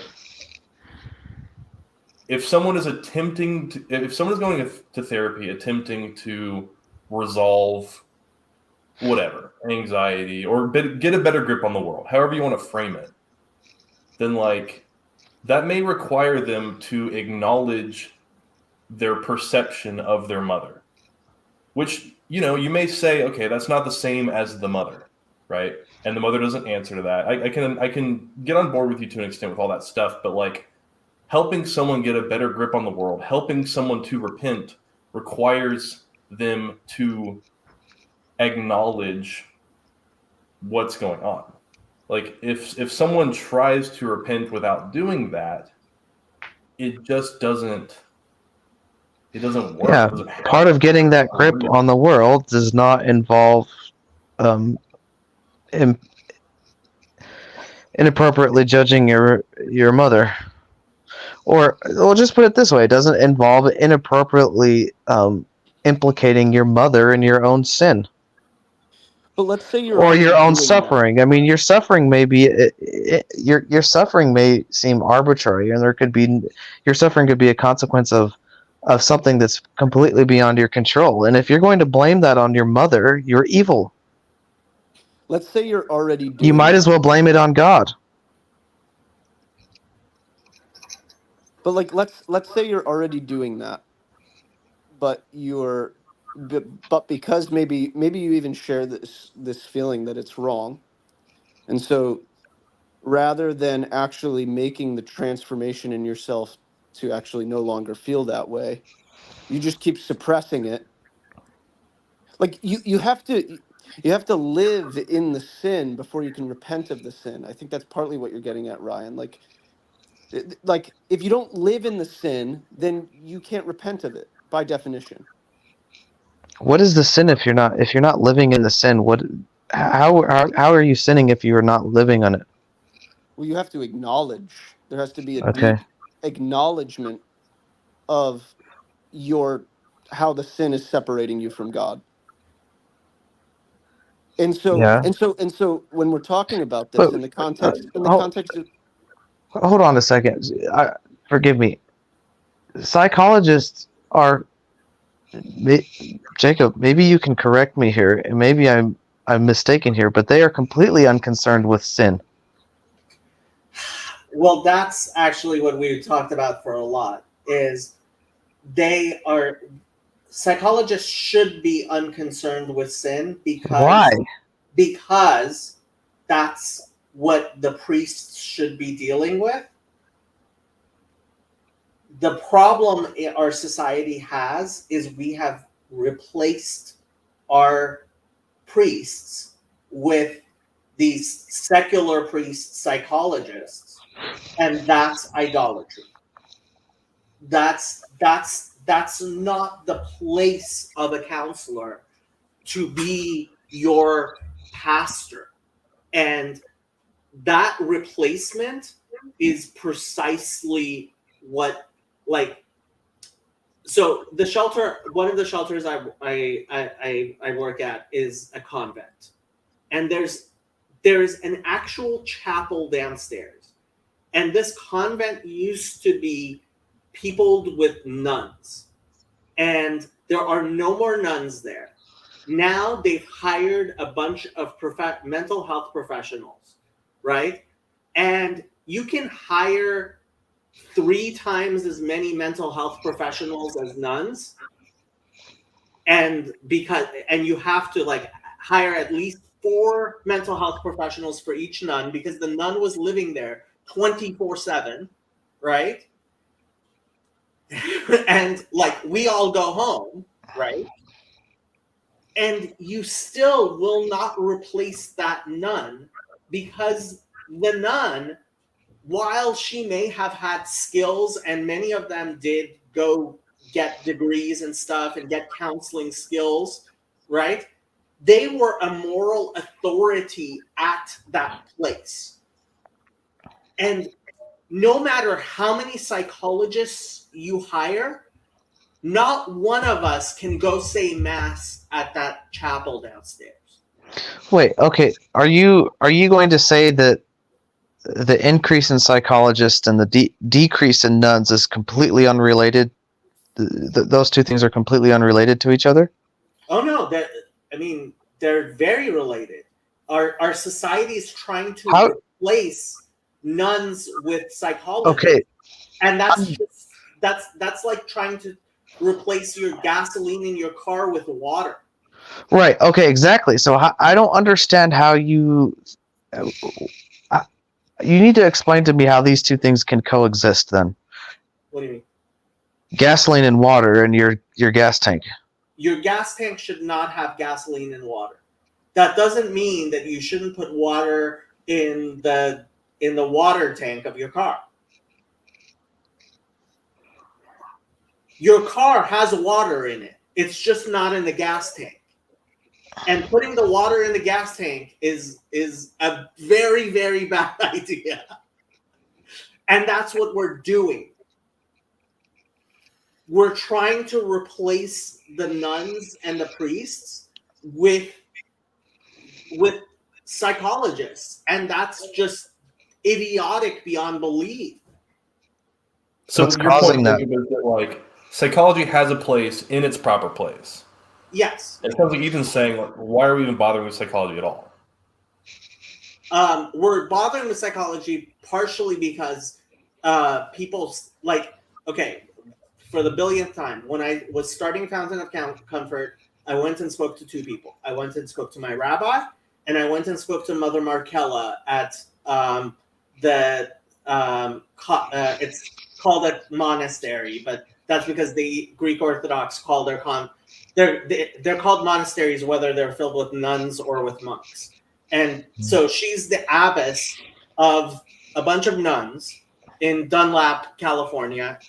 And I went and spoke to my rabbi, and he told me, no, like, a counselor is not a spiritual guide. You can't make that mistake. And then I went and spoke to Mother Markella, and she said the exact same thing. I never expected a Greek Orthodox nun to sound like a Hasidic rabbi, but like they both said the exact same thing, right? Which was, and this is how Mother Markella put it. She said, if somebody has a psychological problem and they come to me, I can pray for them, but I can't fix that any more than if they have cancer. Like, if you have cancer, you need to go to an oncologist. If you have a mental health issue, you need to go to a psychologist. But how do you parse these things apart though? Like if someone has a mental health issue because of their sin, and they're sinning in that way, we could choose to talk about the past or not. Like, they're not separated things, which sounds like it's part of Ethan's point. It's like, and he's right. You can't act like these are like discrete categories, which modernity loves to do. It's like, I'm gonna isolate, I'm gonna segment my life, and I'm gonna put my psychological issues over here. I'm gonna put my sin issues over here. It's like, that's the wrong. It's the podiatrist problem. It's the podiatrist problem, right? So there's something wrong with your foot, and you're like, chop off the foot, send it to the podiatrist. And it's like, no, that's not how it works, right? So at the convent, there should be nuns. That doesn't mean we can't have psychologists. That doesn't mean we can't have mental health professionals. That does mean the nuns have to be there. The nuns have to be there. You cannot get rid of the spiritual leadership. Theology is the queen of all sciences. And the top of the hierarchy always has to be God. And so there must always be priests, whether it's in a hospital or, the way my rabbi put it, is like a religious plumber doesn't start a synagogue that has a plumbing service. He starts a plumbing business that is guided by his belief in God, his religious ethics, by being a religious person who's also a plumber, right? And like, you always need religion at the top of the hierarchy. It doesn't matter if you're a plumber or you're a podiatrist or you're a truck driver, right? A truck driver still needs to realize God is the reason why he's doing whatever he's doing, right? But that doesn't mean you ask a priest like how to fix your car, like that, or your plumbing, or your anything, or including psychology. Like, there is a science of psychology. There exists a science of psychology that cannot replace theology, which is precisely what we're trying to do, which is insane.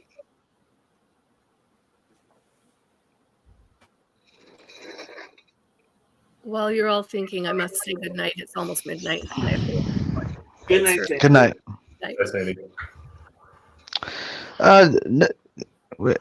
Well, I'm not going to speak for everyone. I was going to say nobody has a problem with hierarchy, Jacob.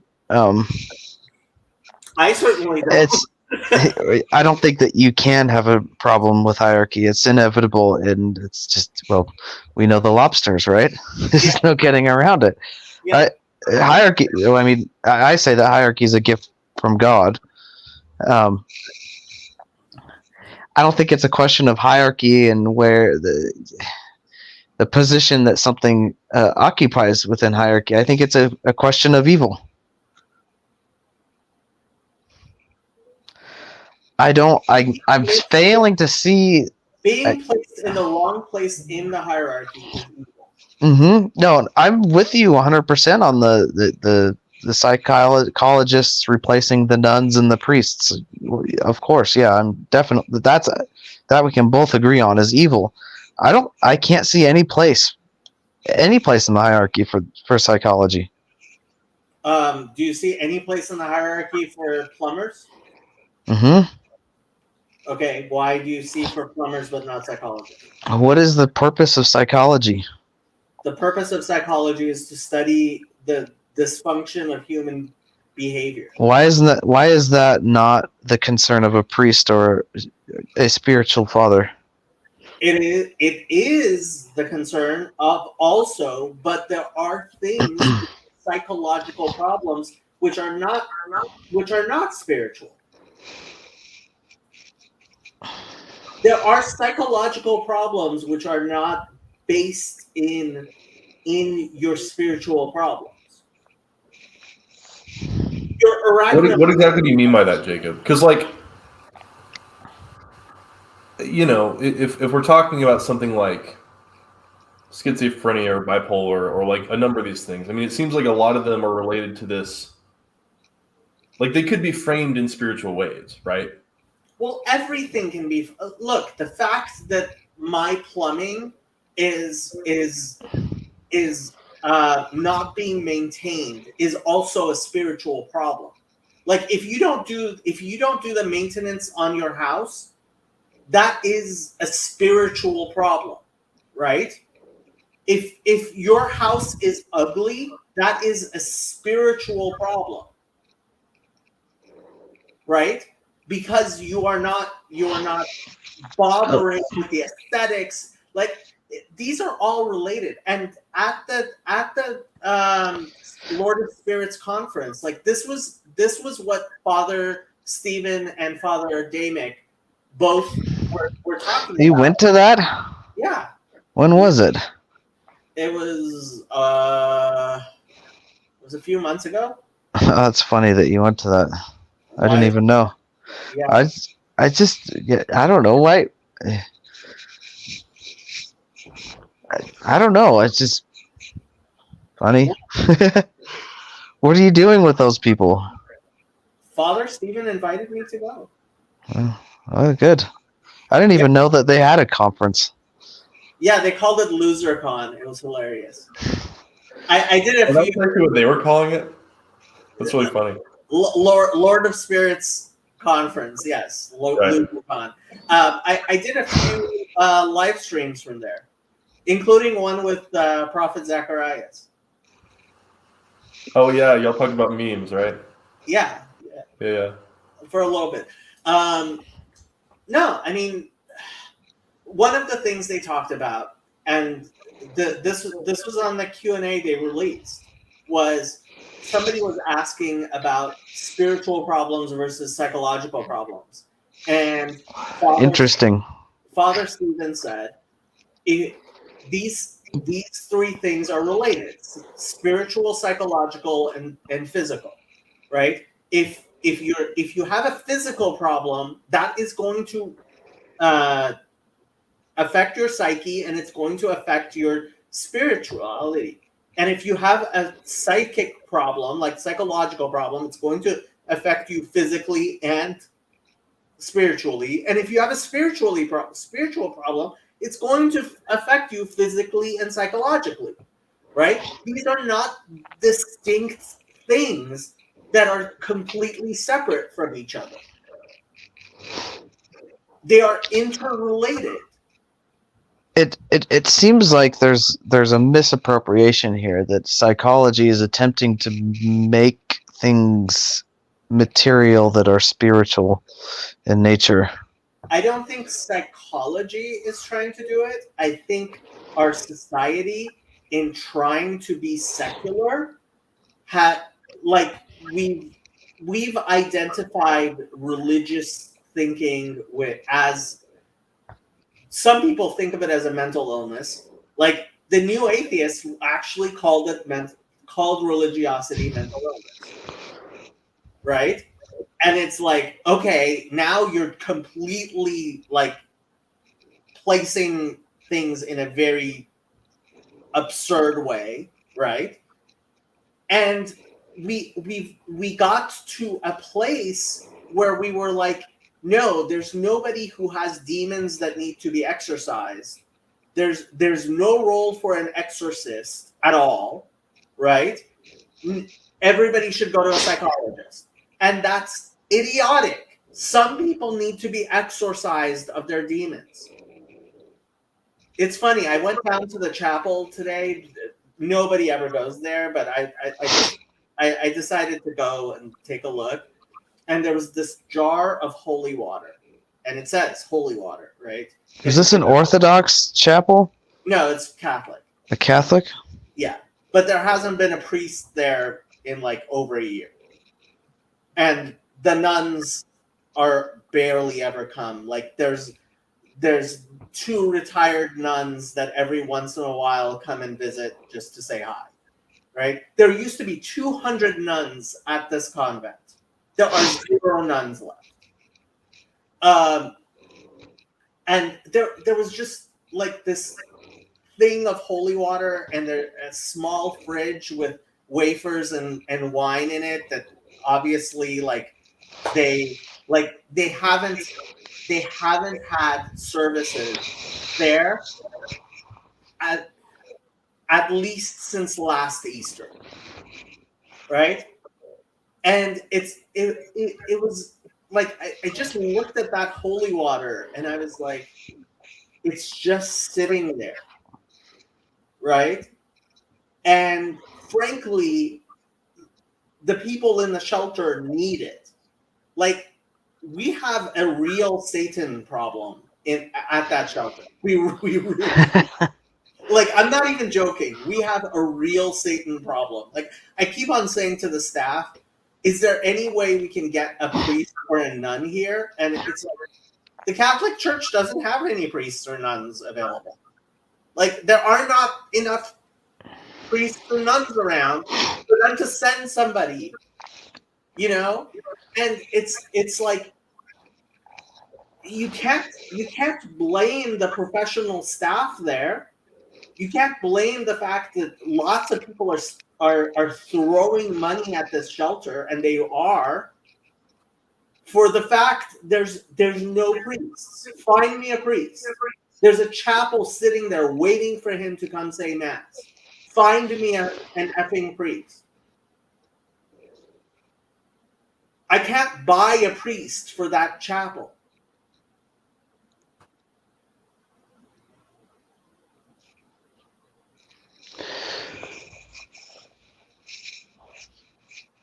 And you can't blame the psychologist for it.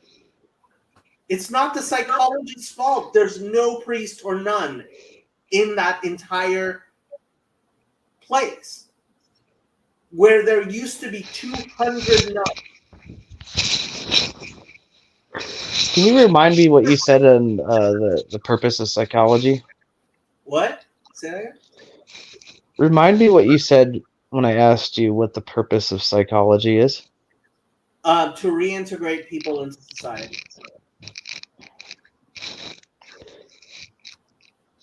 I can't accept that as a reliable metric. You're right, and that's why I brought up Foucault, right? You have to explain that to me. Okay, so part of Foucault's whole, so he argued that psychology is how society marginalizes the people they don't like, right? He thought it was all power games, and like calling something a psychological disease was how the people who were in power maintained their power, by calling the people who they didn't like mentally ill. Which that happens. That happens every single day. It's like it's not a gun crisis; it's a mental health crisis, and vice versa. And I mean, political vice versa. Each side has their own thing that they attribute all problems to mental illness. Right. So when I say that psychology is there to reintegrate people into society, if that society is not properly oriented, which religion orients society, not psychologists. Psychology orients people to the society. Religion orients society. If the society is dysfunctional,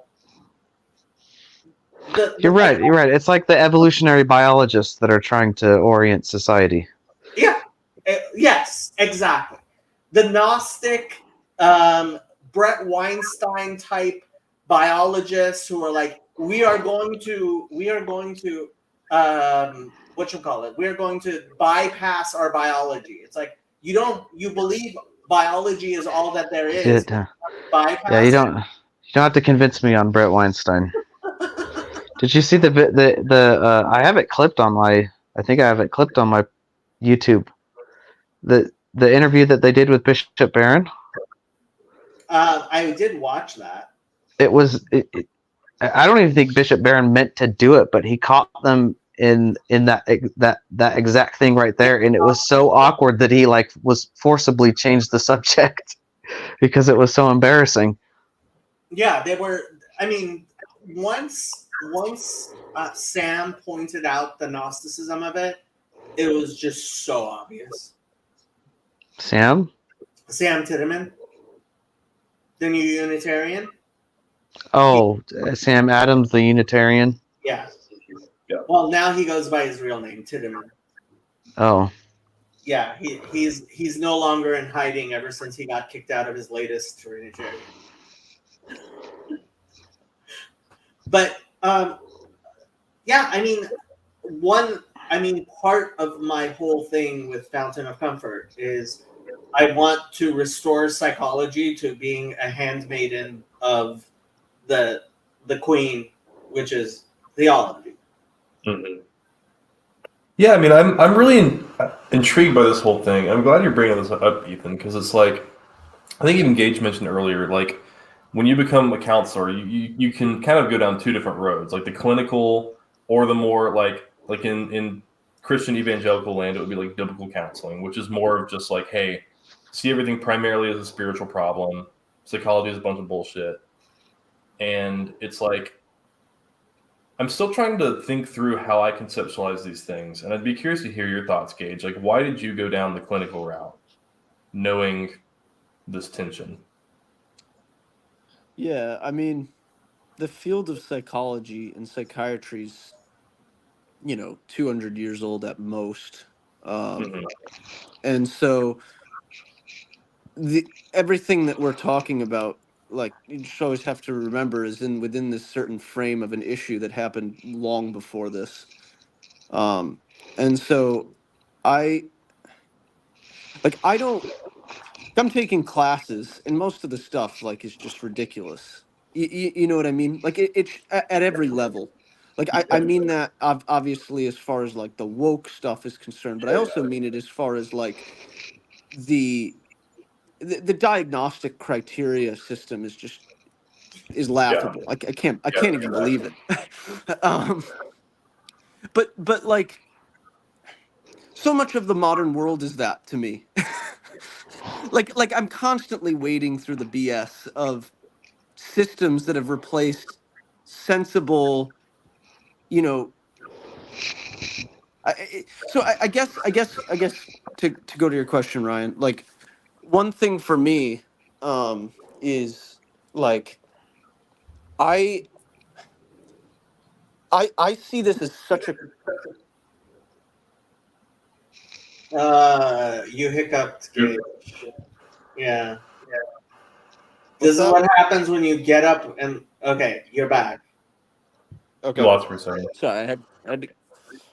No, I was just saying that like the issue of modernity is obviously immense, and so we have this opportunity where this field, however ridiculous it is, has emerged that plays a very interesting role in. I mean, I meet with clients for 60 minutes, and I have a very intimate conversation with them that is unlike any conversations they have in their life with anybody that they know. And there's something deeply like horrific about that. Because I feel like I'm playing a very intimate role. And so I totally understand what you mean. Like part of this conversation has been about like this weird aspect where we play priests, and I'm very uncomfortable with that. And that's why I'm glad this conversation is being had. Um, But at the same time, you know, through these conversations, rather than seeing like my position as like some sort of a surrogate priest, but rather seeing it as like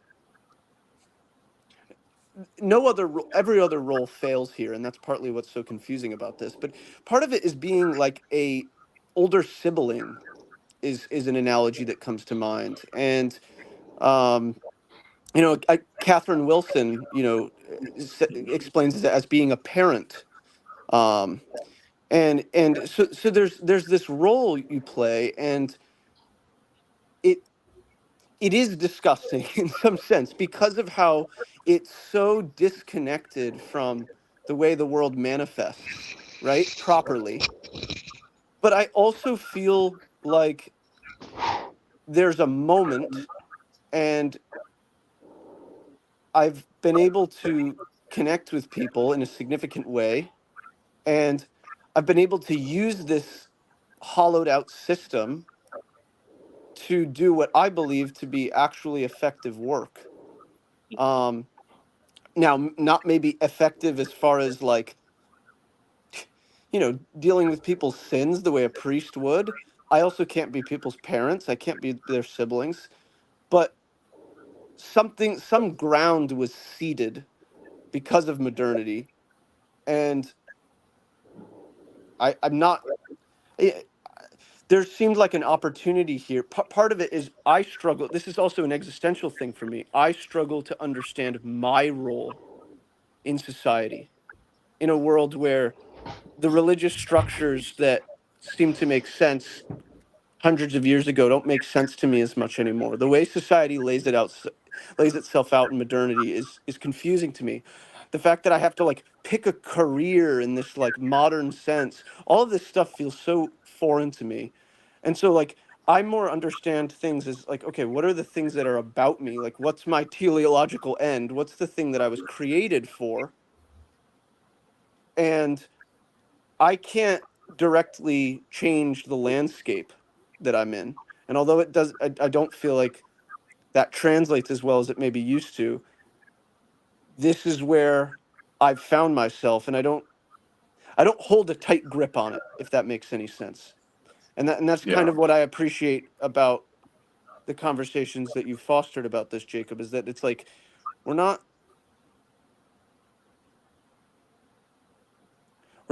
I don't even know how I feel about psychology, but psychology is the zeitgeist in which the conversations I'm interested in having in people is where the modern world is at. And I feel called to be where the modern world is at, even if I don't understand it exactly.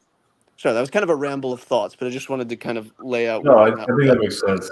I think I'm in a similar spot where for me, this is just very pragmatic. It's like, yeah, I mean, this is where it's happening. I don't necessarily agree with it, but it's where it's happening. So like, Right. let's see what that's about. You know? Right. It's I mean, getting to that aspect about like something can something happens where you can operate in a system that maybe isn't ideal, but it Right. can but working in that system can open up people to pursuing it in the ideal way. And so when we're like, using this analogy of that we were talking about with the mother, it's like we can Yeah. talk about you can not honor your mother to honor your mother. There's something about and there's a way in which we have to this would open up a whole nother conversation, but there's a way in which the opposites of things help to encourage, like if you get if you go to the bottom of one thing, you spring up to the opposite thing. Well, can I give you maybe an example of that in my own life? It's like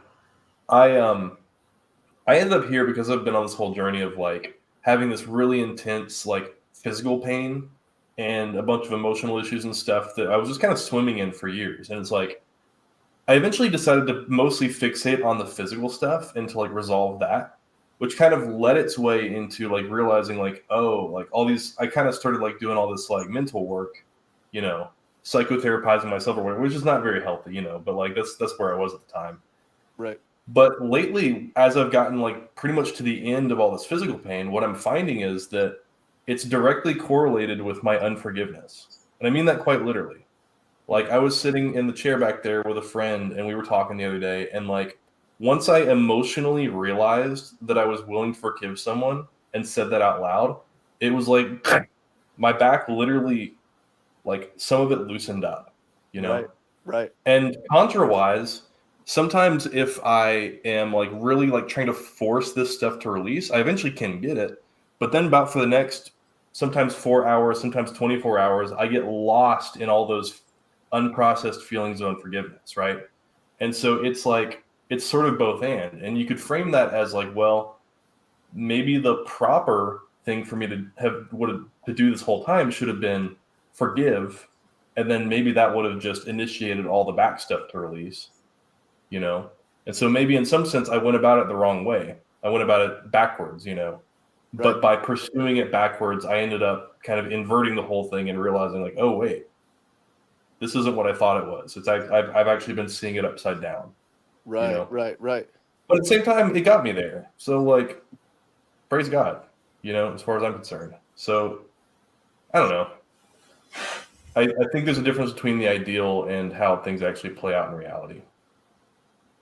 Yeah, right. I agree with that. And I think it seems like the counseling space is an arena for that very thing you're talking about. And I feel like, the interactions that I've had with clients have shown that, regardless of the whole mental health industry and all of the problems that I have with it, at the end of the day, it's like I sit down with someone and they talk, and they're able to, hear them. I mean, like a good therapist doesn't intervene too much with any of the psychology anyway. Do you know what I mean? And so like I'm not, I'm not doing psychology actually at all, right?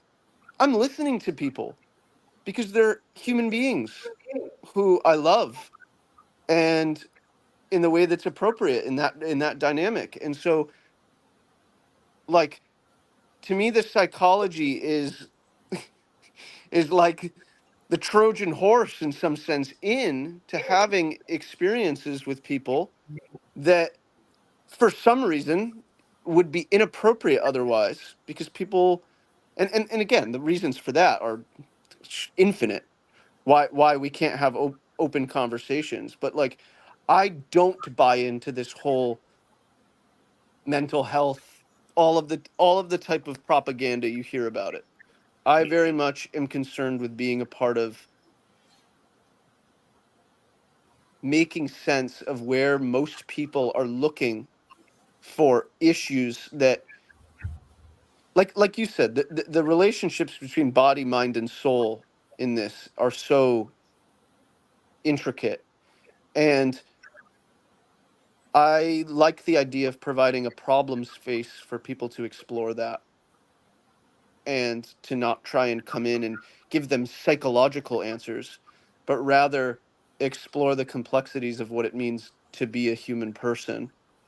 And my hope in some sense is through modeling that that gives them a sense of thinking outside of just the mental health sphere about their life, and hopefully that reconnects them with things that I think are more important.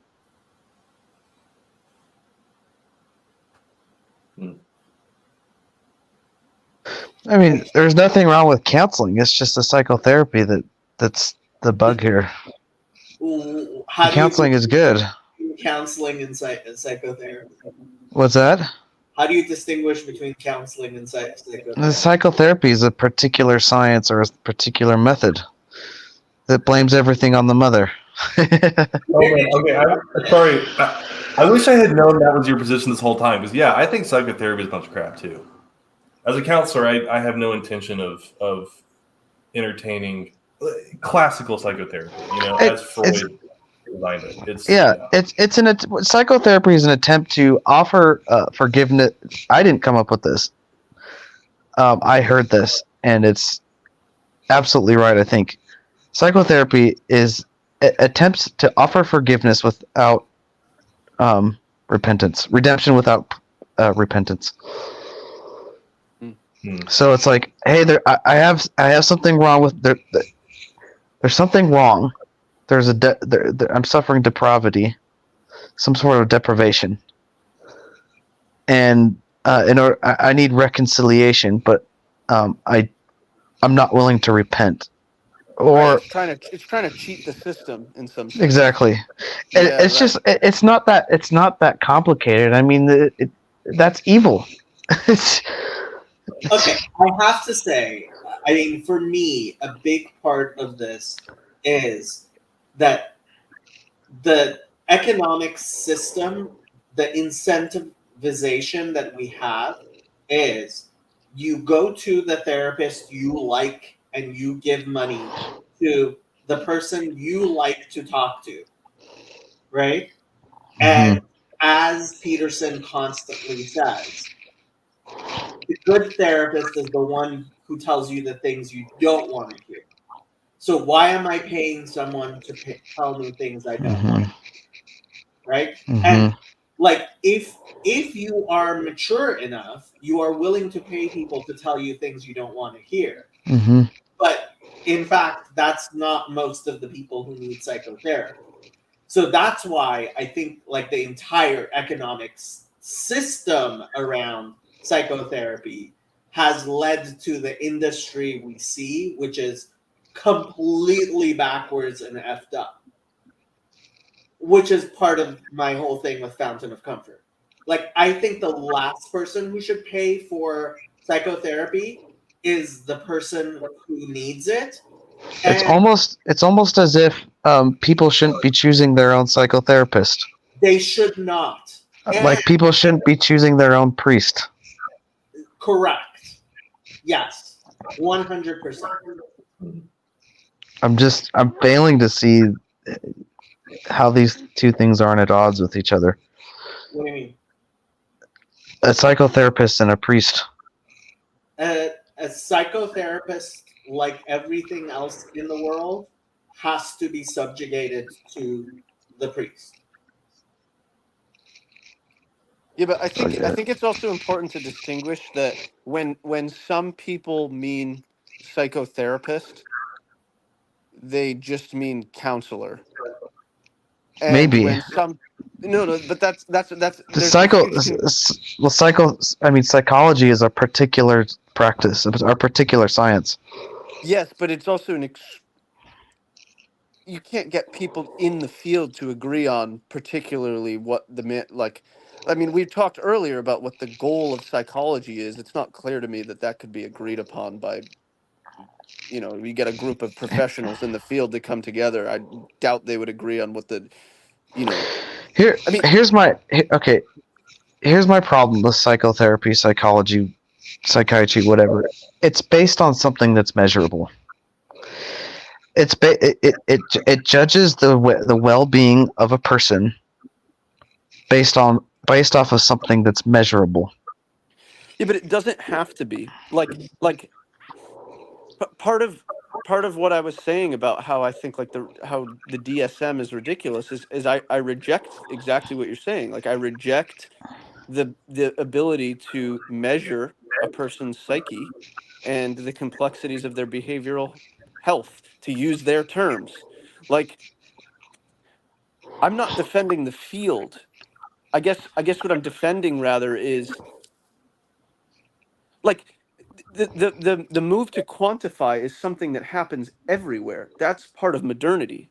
Everything is being quantified in an extremely problematic way. I mean, we're in the reign of quantity. And so like the fact that that I think people make a bigger deal about it in the field of psychology because there's this like weird thing where nobody knows what to do with psychology because it's like Well, it's a replacement for wisdom. We think that if we can label something as a discrete thing, I can say, "Oh, that's what it is," and Right. now I have control over it. Now I have hope, right?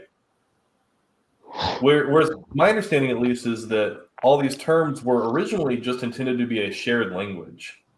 It wasn't necessarily supposed to be much more than that. It was just, hey, how can we help professionals talk to each other about what we're seeing? But it's grown from there to become whatever it is today, which is this, kind of monstrous, highly discrete, quantitative thing, which it still has some value. I'm not rejecting the value of it, but it's like, if that's your primary frame and you're thinking that, oh, once I have the label and the diagnosis, then now, somehow I will ride off into the sunset. It's just like, that's not how it works. Mm-hmm. Yeah.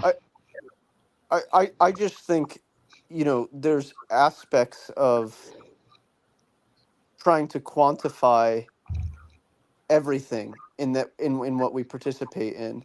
And so, like, psychology to me is just like the move towards psychology was just inevitable given the philosophical movement of the West. Like, there had to be something like psychology that emerged in the collapse of being able to think about the whole understanding of body, mind, and spirit absolutely collapsed. And so psychology is partly an attempt to try and it I believe it fails ultimately, but it does try to make sense of all of these different spheres and the ramifications it's had as far as, I mean, there's different strands of it as far as psychiatry, and then the way in which it manifests itself as far as like actual studies, and then you have the kind of neuroscientist aspect of it. um I- it's like, when hearing Vervaeke talk in the way that he does, I mean, Vervaeke talks about things that then I go and listen to someone else who uses completely different language, that to me I can extract out the pattern of them being nearly identical. But like some people will just be like, well, that's just a completely different thing. And in some sense they're right. In another sense, like, seeing the similarity is right. It's like it's a part of this like modal confusion that we find ourselves in, where we're oftentimes talking about the same thing, but it is also important to remember that the language is different for reasons. I don't know that we need to necessarily collapse it as an either or. We're confused. I mean, Right. that is what I got from the Twitter interchange with Ethan.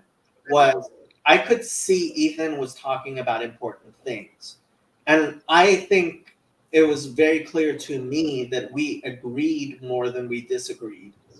Although the way he was wording it was completely like, no, I would, if those were empty words that were not coming out of the Ethan that I know, I would have just rejected them as stupidity. And somebody actually did. Like one of the guys was like, "This guy must be just trolling because that's why." And I'm like, "No, he's my But friend." it served its purpose, right? We're talking about it, And I was all pissy at first. Now I'm listening. I'm like, okay, all right. I get where you're coming from. No, I mean, and the confusion comes from the fact that our society at large is confused. Right. These are important things that we need to be aligned in our understanding of. Okay. You've said a lot of things here, Jacob, that like made me feel a lot better. Hearing them come from you.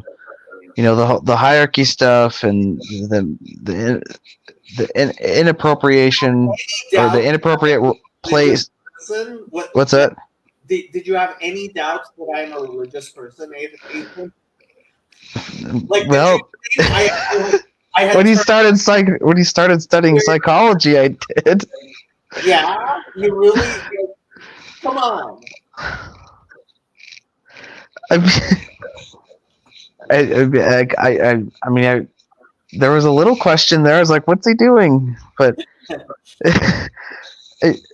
okay, really, okay.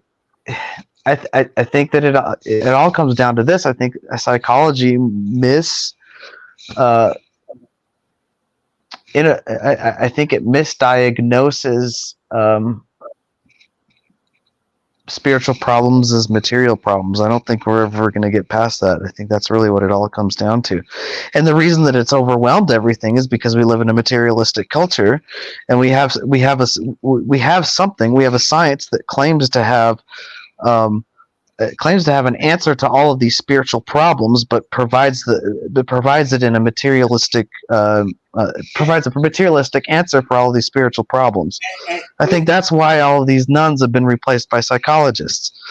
These nuns have been replaced by psychologists because there are no nuns. There was a vacuum where Like the nuns were replaced by nothing, and the nothing is being filled with psychology. Yeah, there was theology. Then there was a vacuum where theology needed to be, and then there was people trying to fill that vacuum, and much of that was an attempt to fill it with psychology, which again is like, hey, water is good in my radiator. Why don't I try it in my gas tank? Maybe. I mean, Yeah, we're splitting hairs.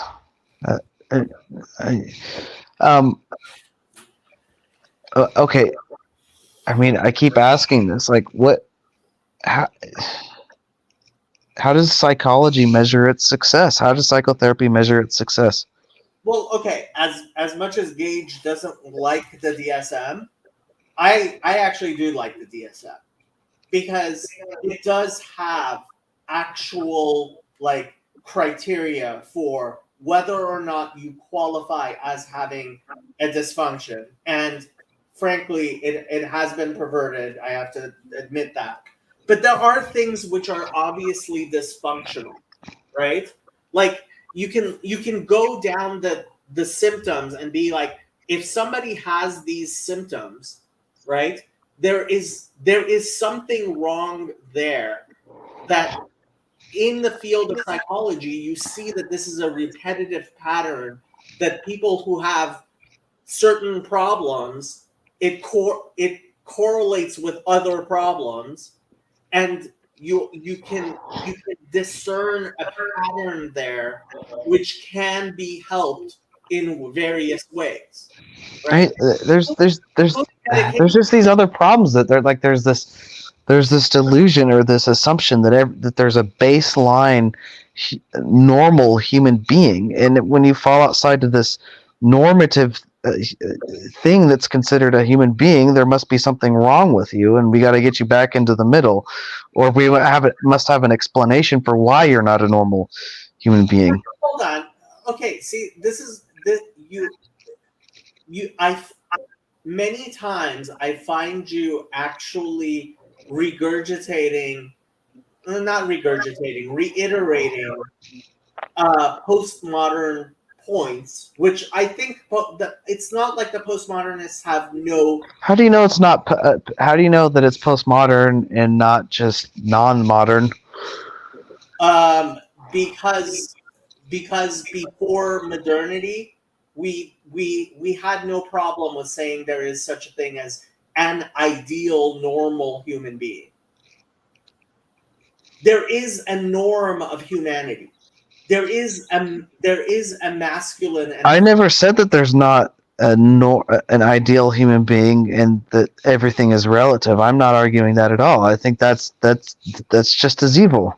So there is normal and there's abnormal,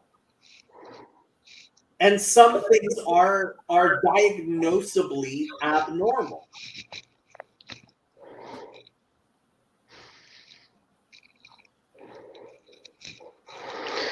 I gotta go, Maybe, guys. but good night, Gage. Maybe, but according to who? Who does? I mean, according to God. That's the thing. Exactly. Yes, theology needs to be the guide. Like I mean, for me, it keeps on going back to the plumbing thing, right? Like a plumber cannot tell you like the design of a building, whether it's beautiful or not, is not the plumber. The plumber doesn't decide if something is beautiful, right? He simply tells you whether it like the plumbing works and what works, right? Water coming out from some pipes is a good thing, and water not coming out of other pipes is a good thing, and that's not up to the plumber, right? These are and it goes okay. Let's go Well, back. yeah, I mean, it's like the the norm or the healthy person. It's not a status in some sense. It's an ability to engage properly with the world, and the properly is, I mean, that's where the whole meat of the conversation is, right? It's the what are you aiming at? What's your telos? What is your vision for how you are engaging? It's not just a thing that's in my head, right? It's not like I fixed the stuff that's in my head and now I have the status of being healthy. The healthy status exists in the ability to properly engage. Something like that, right? Yeah, and what is healthy, what is good, right? So you may have heard of this. There's such thing as deaf culture, right? So there's there's sign language, there's a whole culture of being deaf. So there were parents who wanted their kids to be deaf to the point where they went and asked the doctor, "We want to make sure our kids are deaf." Wow. Okay. Okay, and you can go read up on the questions, and the doctors were like, well, yeah, obviously we could make your kids deaf. Is that ethical? And obviously the answer should be no, but that's not an answer the doctor can give you, right? That's not the doctor can't, and that's not the doctor's job. Doctors don't define healthy. Well, and I mean, but the same thing that applies to the counseling world, right? Because it's like if someone comes to me and they're like, I want to be better. Well, okay, what do you mean by better? Like what are we aiming at here and why? And I mean, this is a real, honestly, a concern of mine going to the counseling thing because it's like, okay, if someone comes in and their life is overrun by anxiety, it's like, yeah, let's figure out what's going on there, you know. But there's other things that's more subtle. It's like I'm just anticipating there's going to be real questions about is what they're aiming at something I want to help them aim at, you know. And I think sometimes the honest answer to that is me no, right? But my code of ethics says it's not for me to decide, right? Whatever the person, well, I don't know. I lose the thread when I try to talk about this. It's like kind of at the edge of my thinking, but it's like, yeah, I mean, this is a real problem. And it seems like the whole industry is kind of just trying to like kick the can down the road or just avoid it or just pretend like, well, let's just axiomatically say you must pursue wellness for the client. Okay, like I agree with that, sure, but like what do we mean by wellness? No one attempts to define it anymore. Exactly. Because it's not the domain of counseling, it's the domain of philosophy and ethics and religion and Right. the stuff that we've rejected. The stuff that has disappeared. Yeah. And that's They haven't. problem. It's not psychology's problem that theology has disappeared from our public life.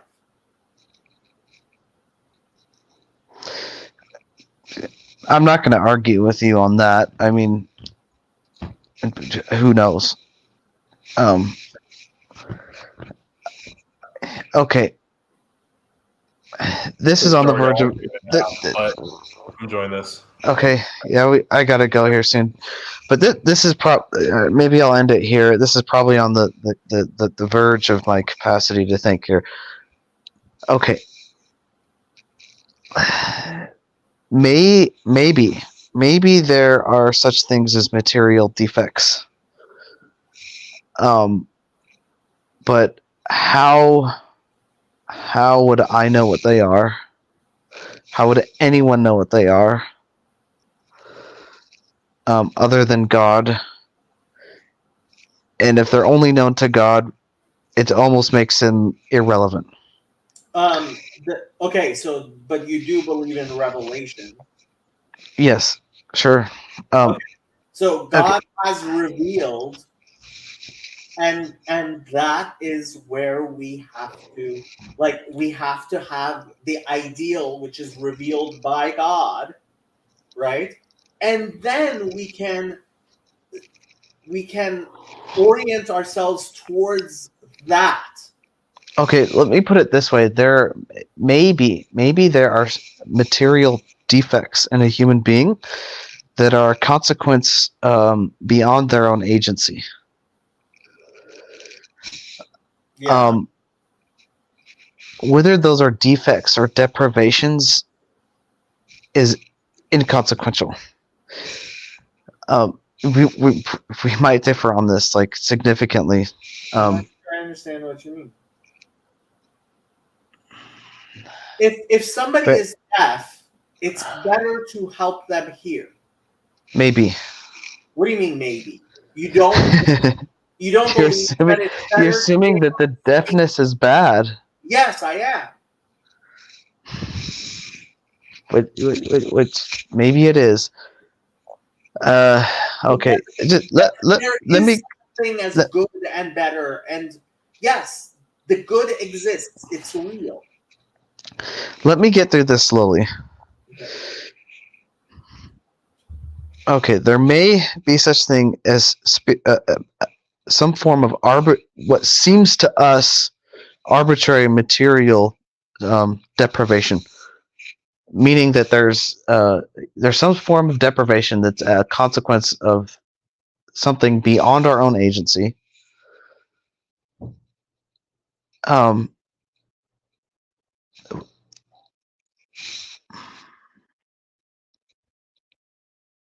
That's not a problem.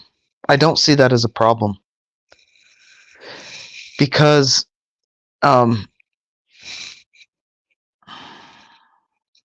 I've probably lost it, but I might botch this, but it has something to do with the fall, because we live in a fallen world, and we have all of these consequences of a fallen world.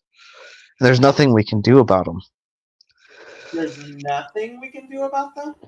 There's nothing you can do about the fact that you die.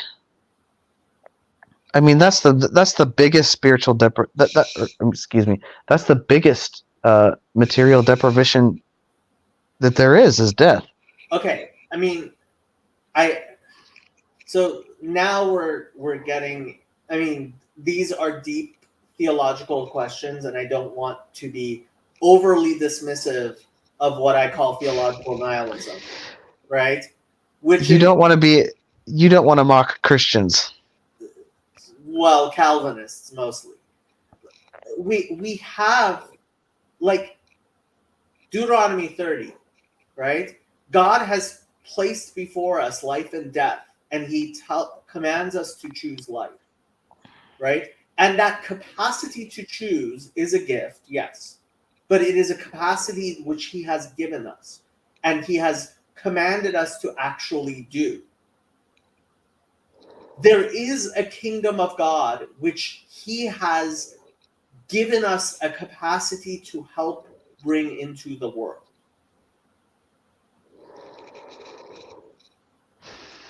That is why we pray, thy kingdom come on earth as it is in heaven, right? There is a kingdom of heaven, and we live on the kingdom of earth, and our job is to help usher in the kingdom of heaven onto this earth. Yeah. Um, but there's something about this. I don't like calling it arbitrary deprivation or arbitrary suffering because that's putting a negative kind of. There's nothing, there's no such thing as unnecessary suffering, because ultimately all things that exist because God created them. Yeah, At but the same time, like, all evil exists for the purpose of the good, but that does not make evil good. okay. Mark says struggle is not arbitrary nor is suffering. Of course, there is unnecessary suffering. It's something you choose from struggle over joy. No, I don't think. Okay, here's the thing. I think that if you oppose yourself to suffering, I think that's satanic. If you what? If you oppose yourself to suffering, if you go on a crusade against suffering, I think that's satanic. And I think that's actually where this all comes from. I think that's where the psychology comes from. It's a crusade against suffering. There definitely is a form of moral deism, like therapeutic moral deism, as as Evander calls it, which is Yeah. which is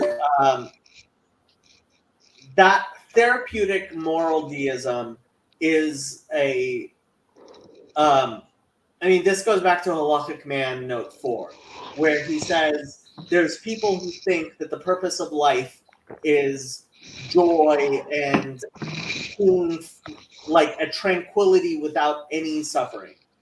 And the entire book is about why it is necessary to go through the struggles of the religious man, right?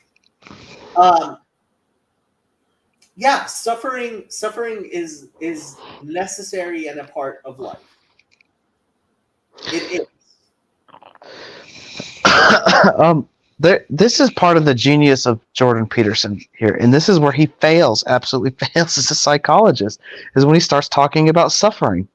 He starts saying things like, man up and bear your cross. He doesn't say that, but I'm trying to remember. He says something about some cathedral he was in about going in a maze or something, and you end up in the middle, and the consequence, the salvation is the struggle that you went through. That's not him failing as a psychologist. That's him as a psychologist recognizing that ultimately his goals have to be grounded in the religious. That is him admitting to his proper role as a servant. A And servant of yeah. But that doesn't mean that he's a. That's a, anyways, back on the suffering thing. Like, I think this psychology thing is at war with suffering. It's at odds with suffering, and what it's trying to do is it's trying to artificially undo the fallen world. It's trying to redeem the world. It's trying to take the. I'm. It's hard. I mean, we're getting so deep. It's hard for me not to invoke Christian. It's hard for me not to get Christian, but it's attempting to redeem the fallen world. It's trying to it's trying to supplement Christ. It's trying to or maybe it's trying to supplement the law, right? There definitely are people who are trying to. Yes, there are definitely people. Not supplement's the wrong word. It's replaced or whatever. Choose a better word, but you know what I'm saying. Yeah, I get what you're saying, and I agree with your criticisms. I don't think they are inherent to what psychology can be and is when it is functioning. I don't think a functioning field of psychology is misplaced on the hierarchy. I think where psychology is now is misplaced in the hierarchy, but that's Well, because we don't have a place for the sacred. well, Jacob, we agree there that it's definitely misplaced on the hierarchy. I think the burden of proof lies with you in showing that it has any place on the hierarchy. Because so far I haven't seen it anywhere, and I can't accept Jordan Peterson as an example. Have you ever seen somebody who's mentally ill who has actually been healed through psychology? I don't know. I don't. Okay. I don't know. I don't know to trust it. Like, what do you mean? Okay, so like where would it? Like, you could put one of these prophets through a psychological program, and they would come out healed at the end of it, but they would no longer be a prophet. Was that a good thing? Or Ethan, whether or not something is a good thing is not a question of psychology. It's okay, I'm glad that you said that. Okay, so like, and that's why theologically, like, I am bothered by how much the priests, and frankly, it's mostly Protestant pastors, have elevated psychology above themselves. No, I'm just gonna say one thing. It's not just it's by no means just the Protestant pastors. It's not just, but it is not a majority. I wouldn't say it's a majority either. In the United States, I mean, try to get ordained anywhere, or Orthodox or Protestant. See what they subject you to. Very few Orthodox Christians in the United States. What's that? The United States is vast majority Protestant. The United States is vast majority Protestant, and there has been a total seeding of CEDE, like drawing back of their responsibility in saying what is good and what is not good. But when you come down to it, there are people who, like, mental health is a real thing. There's such thing as mental illness, which is real mental illness, not I don't. Okay.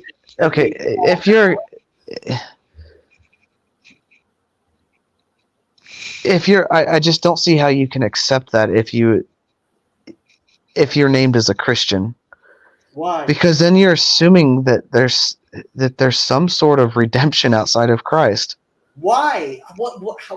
Where did you get that connection? Somebody has cancer. Goes to a oncologist. Gets healed. Is that a redemption outside of Christ? No more oncologists. Let's close all the hospitals. Why would you make that connection?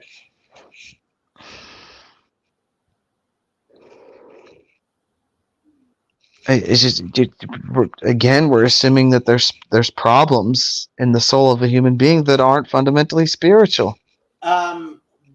You're equating psychology with spirituality. You're saying that how a person thinks is the same thing as their spirit. You're equating a consciousness with their soul. And a consciousness and a soul are not the same thing. I don't even think consciousness exists.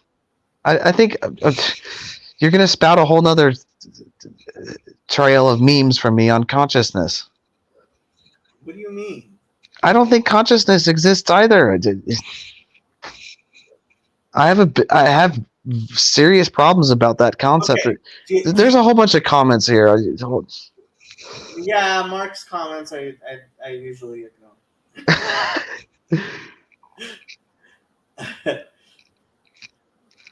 Okay, he says, I think Catherine is right. In a healthy world, therapy is not needed because that work is done by a priest or a pastor. I mean, the thing is, it's like if you have a complaint with the priest or pastor, have a complaint with them. But don't be a psychologist as a consequence of that. Like, Hold on. If you think that me going into counseling is a replacement for me becoming a rabbi, like that's not a thing. okay, That's not a thing at all. Like, there's a reason why I went for spiritual guidance about Fountain of Comfort, is because I am going into psychology, not into being a spiritual leader. My theology is set. Like, that's not I'm not becoming a theologian.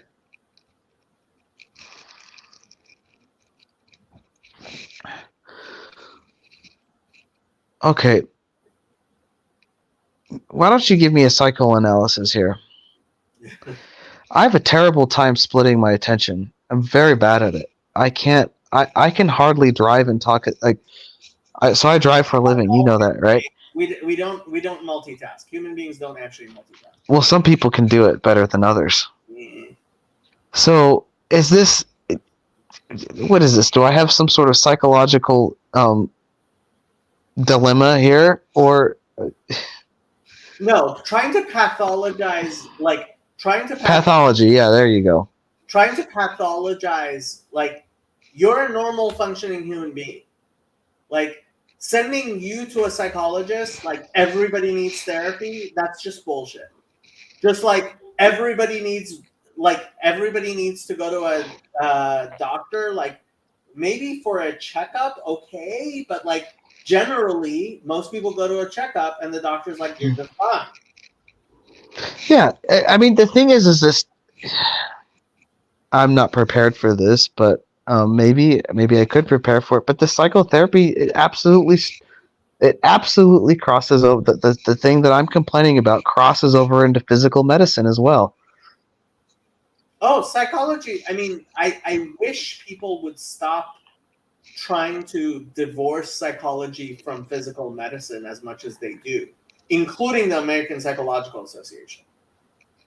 Like, psychology is far, far closer to being like, I actually think psychologists should always work under the supervision of a medical doctor. Like, yeah. Under A medical doctor. Because ultimately, I think psychology should mostly be grounded in neurology. Mostly. Okay, we're gonna go to the. Forgive me and bear with me, but like even if you find a physical problem, a neurological problem with a human being, and you assert that that's a problem, say, oh, this person has a neurological problem. You're resenting God. What? You're saying from? you're resenting the circumstance that this person is in. You're resenting God for that circumstance. Okay, Ethan. You're claiming that Ethan, you're saying that God you're saying God put you in this position. God gave you these circumstances, and that's a problem. You're arguing with God at this point. Oh, yes, I argue with God. And do you know what the word Israel means? Okay. You're judging God, or you're critiquing God.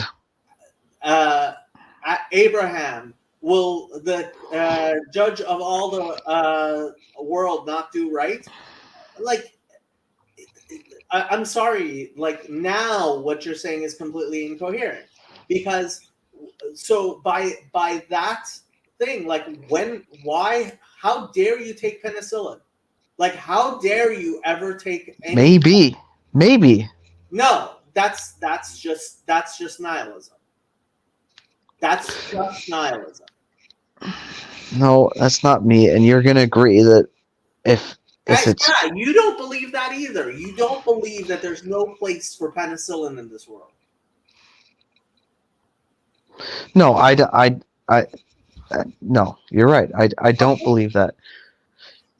So why is it that? But if you think that the thing that penicillin cures or remedies, I guess that's probably the better word to use, is if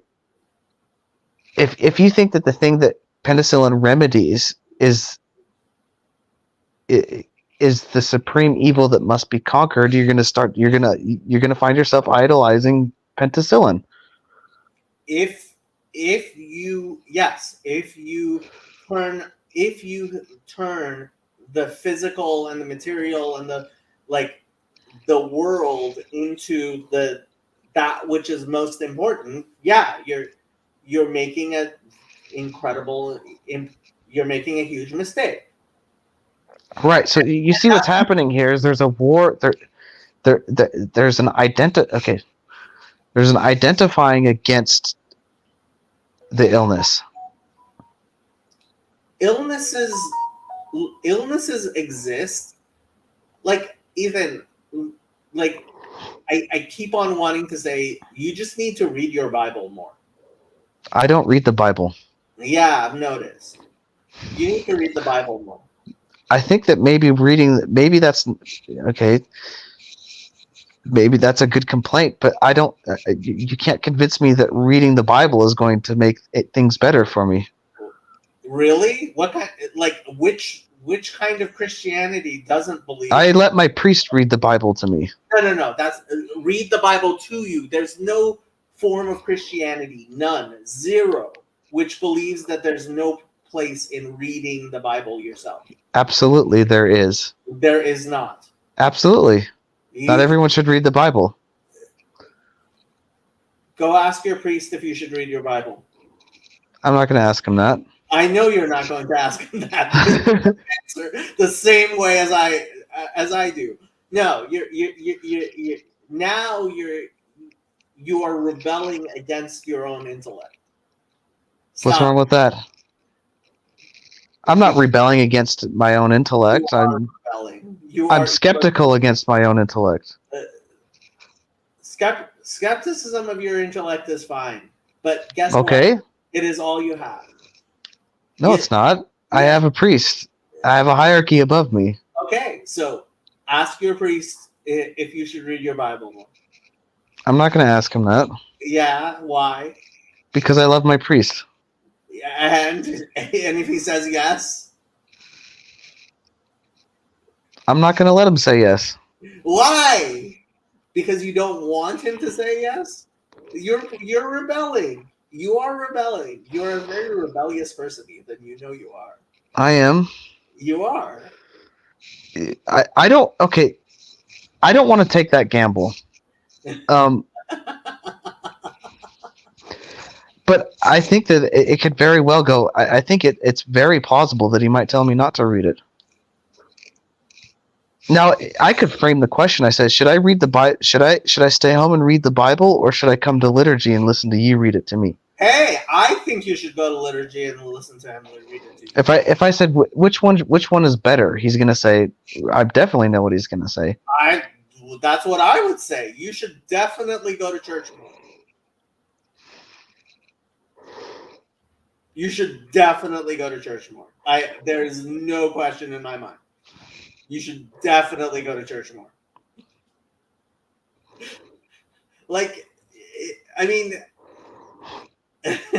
You're it's almost like you're trying to pick a fight with me where there's no disagreement. I don't even see the disagreement. I don't. I read parts of the Bible. I've kind of already gotten myself into what do you call it? They call it the primordial creation story. I've already delved myself into that. I've read it so many times, so I will revisit that, and I revisit John 1 frequently. That's about it. John if- 1 is not a narrative. I mean, it is a narrative, but like the greatest parts of the Bible are actually the narratives of like the people, like the life of Abraham and Cain and Abel, and like the actual stories of Jacob and Esau and David and Bathsheba, right? It's like the actual stories. And it's very unfortunate that we don't sit down and read the book of Jonah from beginning to end. It's only 4 chapters. Just read it from beginning to end. As a story, not verse by verse. Like a story. mhm. I would probably do that. I'm fine with doing that. I'm much more wary about the gospel, the gospels, and even the letters, the epistles. Yeah, don't read the epistles. Right. Yeah. Exactly. Because I hear people that I regard very highly, struggling with these epistles. And I'm like, well, if that person's struggling and getting in fistfights with Paul, I don't really want to dive into it myself. There's no reason why anyone should read anything Paul wrote. Okay, well, all right, I'll agree with you. I won't read it. I'll let somebody else read it to me that I trust. You can yeah. Don't nobody's ever accused me of suggesting they need to read Paul. Okay. In 2 minutes, I am going to put an end to this stream because I do have to get to bed. It's early for you to go to bed. I've been now with like all my stuff. I've been going to bed early. Okay. We've got there's a lot of comments in there. Okay. Read the Bible. Just read the Bible, just not Paul. Super. Okay. So this psychology thing, Jacob, I think this always comes to the nature of evil with you and me. I think we're just axiomatically different on this. Why? Evil is that which God does not like. Yeah. Oh, yeah. We can agree on that. I don't know that we've actually disagreed about anything fundamental. I can't see any redeeming factor in psychology. I think that psychology is fundamentally flawed because it attempts to materialize problems that are spiritual. I think Let me tell you something. Like as a Christian, we have no problem with we have no problem with suffering. No problem with this is probably the wrong word to use. I already said this tonight. We have no problem with arbitrary circumstances that entail suffering. That's not a problem for a Christian. I disagree, man. The world to come has no suffering. What? The world to come has no suffering. I can't understand him. He said the world to come has no suffering. Of course it does. The world to come? Get the fuck out of here. Okay. Ethan, we've decided you need to read your Bible more. I'm going No. Okay.